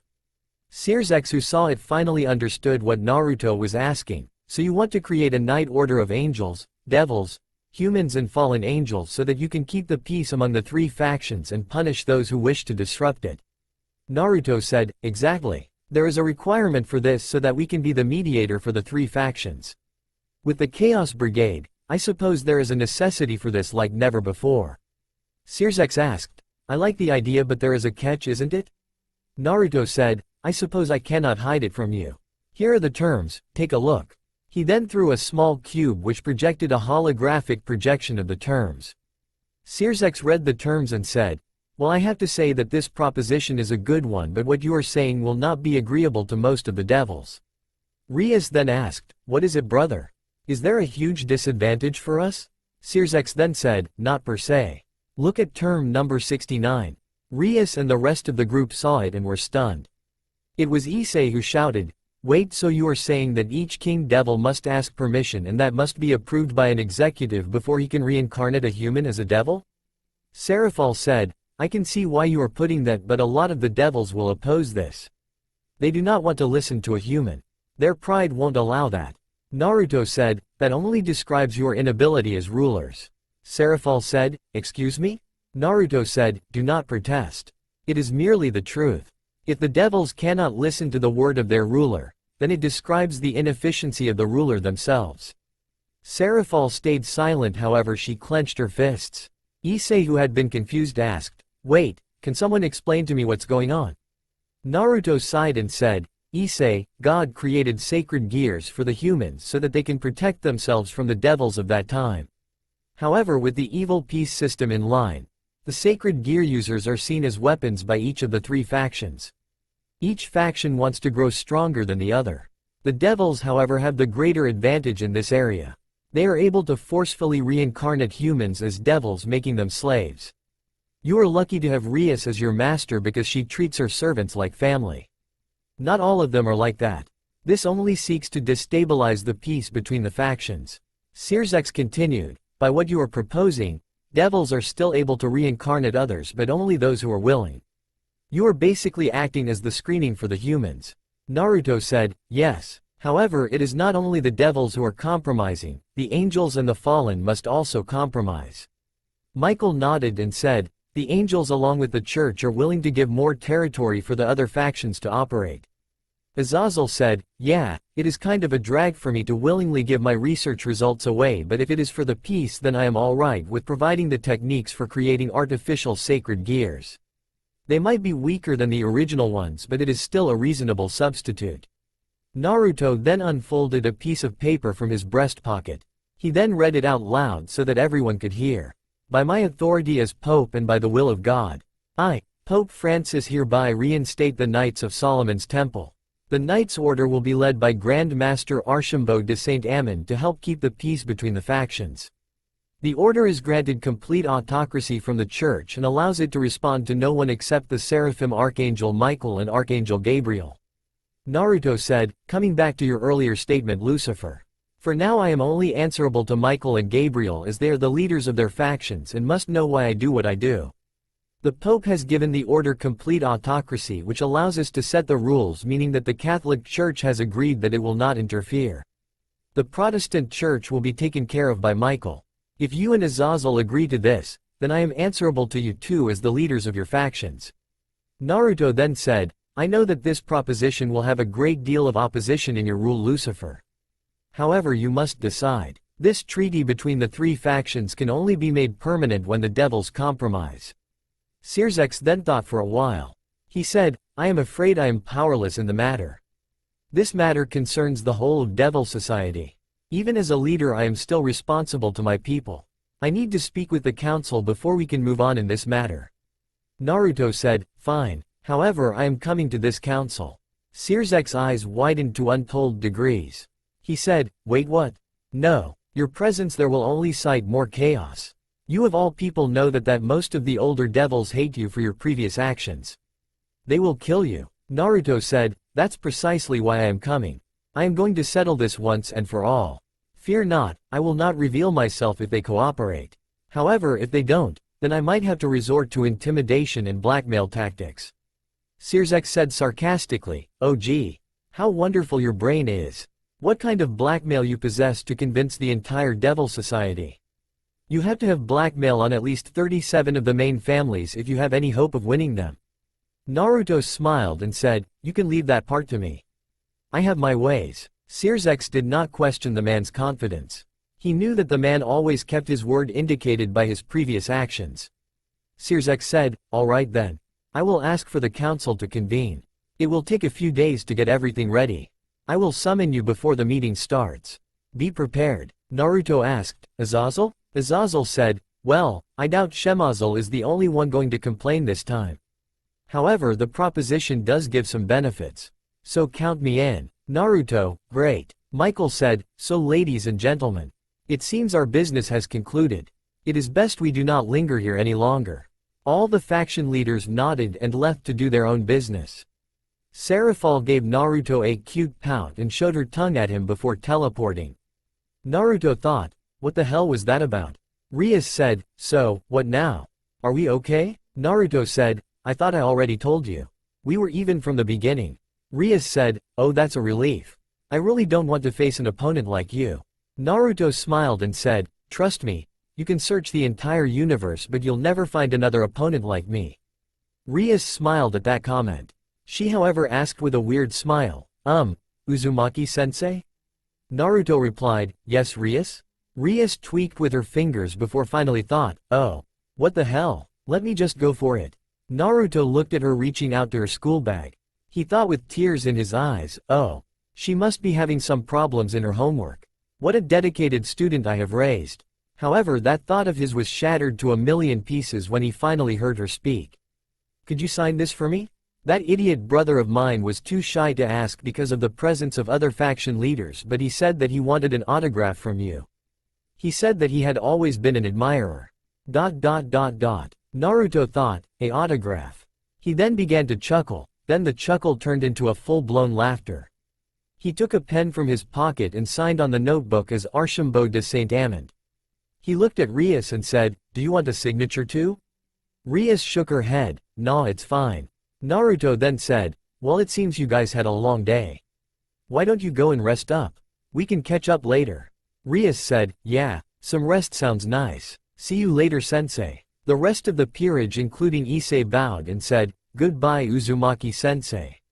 Naruto waved goodbye to them. However, he called Issei and said, "Issei? May I have a word with you?" Issei looked at him and then looked at Rias, who said, "Go. I'll be waiting for you back at the house." Issei then nodded. Rias and the rest of the peerage vanished via teleportation magic. Once they were alone, Issei asked, "What's up, Gramps?" Naruto turned stern, making Issei sweat a little. Issei then asked, "What happened, Grandpa? Is something wrong?" Naruto sighed and said, "There are a lot of problems on my mind, Issei, but you are the one who concerns me right now." "Me? What did I do?" asked Issei, pointing to himself. Naruto said, "Issei, tell me honestly. Do you believe yourself to be strong?" Issei turned silent at that. He knew that he was weak as compared to Valley or the rest of the peerage minus Asia. He can barely hold his own in a fight. Naruto said, "You are weak, Issei. You are too weak. Not in the sense of your fighting capabilities but on your resolve." "Resolve?" asked Issei. Naruto nodded. "Tell me. Why do you fight, Issei?" Issei did not have an answer at first. He thought long and hard on the question. He then said, "I don't know. If you had asked the same question to me 2 months ago, I would have responded that I want to become a harem king. However, right now, thinking on what you said, I doubt whether that is what I fight for." Naruto said, "You are thinking. That's a good sign. Tell me the answer when you come up on it. However, know this, a person's potential is measured by the strength of his resolve. Every successful person is successful because they have that resolve. Having the resolve is the first and fundamental step. Meditate on it." He then continued, "Other than that, I have to say that you did pretty good in today's battle. However, remember this, it is never a good thing to lose your cool in front of your enemies. I understand your feelings when Valley threatened your parents, but learn to hide those feelings. Show your anger through your actions, fuel that anger as energy but do not let it consume you. Don't let your anger turn into rage. If you do that, then you will only fall into your opponent's trap and do as they will. That's all I wish to say to you." Issei asked, "Wait, why did you say this to me?" Naruto shrugged his shoulders and said, "I said it because I felt it. You have potential, Issei, great potential. With Drake by your side you can accomplish many things. A harem is just a small prize. I want you to grow strong that you may protect yourselves and your family. Now go back home. It's already late and I am sure Mickey will be worried back at home." Issei asked, "One last thing." Naruto looked at Issei and cued him to go on. Issei took a deep breath and asked, "Will you be willing to train me and the rest of the peerage?" Naruto smiled at Issei and said, "Nope." Issei looked shocked at that. He asked, "But you said."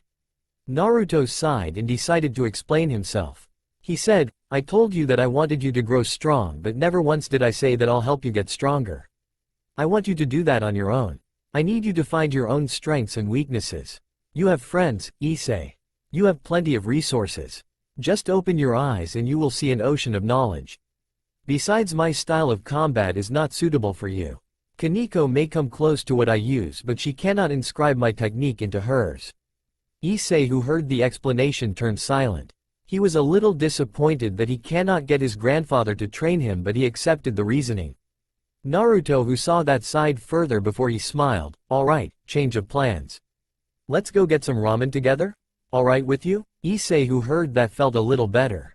He nodded. Both of them went to the ramen stand they visited last time. All in all, they had a good time until Naruto decided it was time to leave.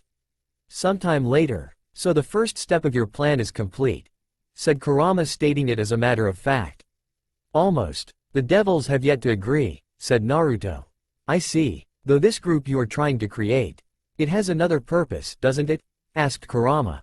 Yes, the group will exist to keep the peace, but being the head of the group, it also allows me to move more freely and investigate the whereabouts of the Sephiroth Graal, said Naruto. He then unsealed a box from the scroll he took from the Vatican. He had more or less stored all of his original possessions on him, but this box and the robes he possessed were stored away over there. He then dusted the box and opened it. Inside he found a silver ring which had a red cross embedded on it.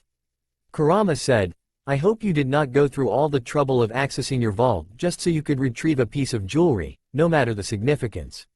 Naruto said nothing. He inputted a slight amount of his magic. The ring gave a blue projection of the world with golden lights along with some names. Kurama saw the spots moving and looked at some of the names. Is that? Asked Kurama. Naruto said while grinning, these are going to be the new faces of the order. I had that annoying bastard, God, fashion it for me as payment. Getting all sentimental are we? Asked Kurama with a knowing look. The guy may have been annoying, he may have been an asshole, but he was still a good friend. A loyal friend, thought Naruto. Even if he did not admit it, he missed the poor sod. Naruto noticed all the dots and names on the map and saw the nearest one among them. Twice critical, is it? Well, a better start as any. That's all for now. If you want to see next part, then please like this video and subscribe my channel. Thank you.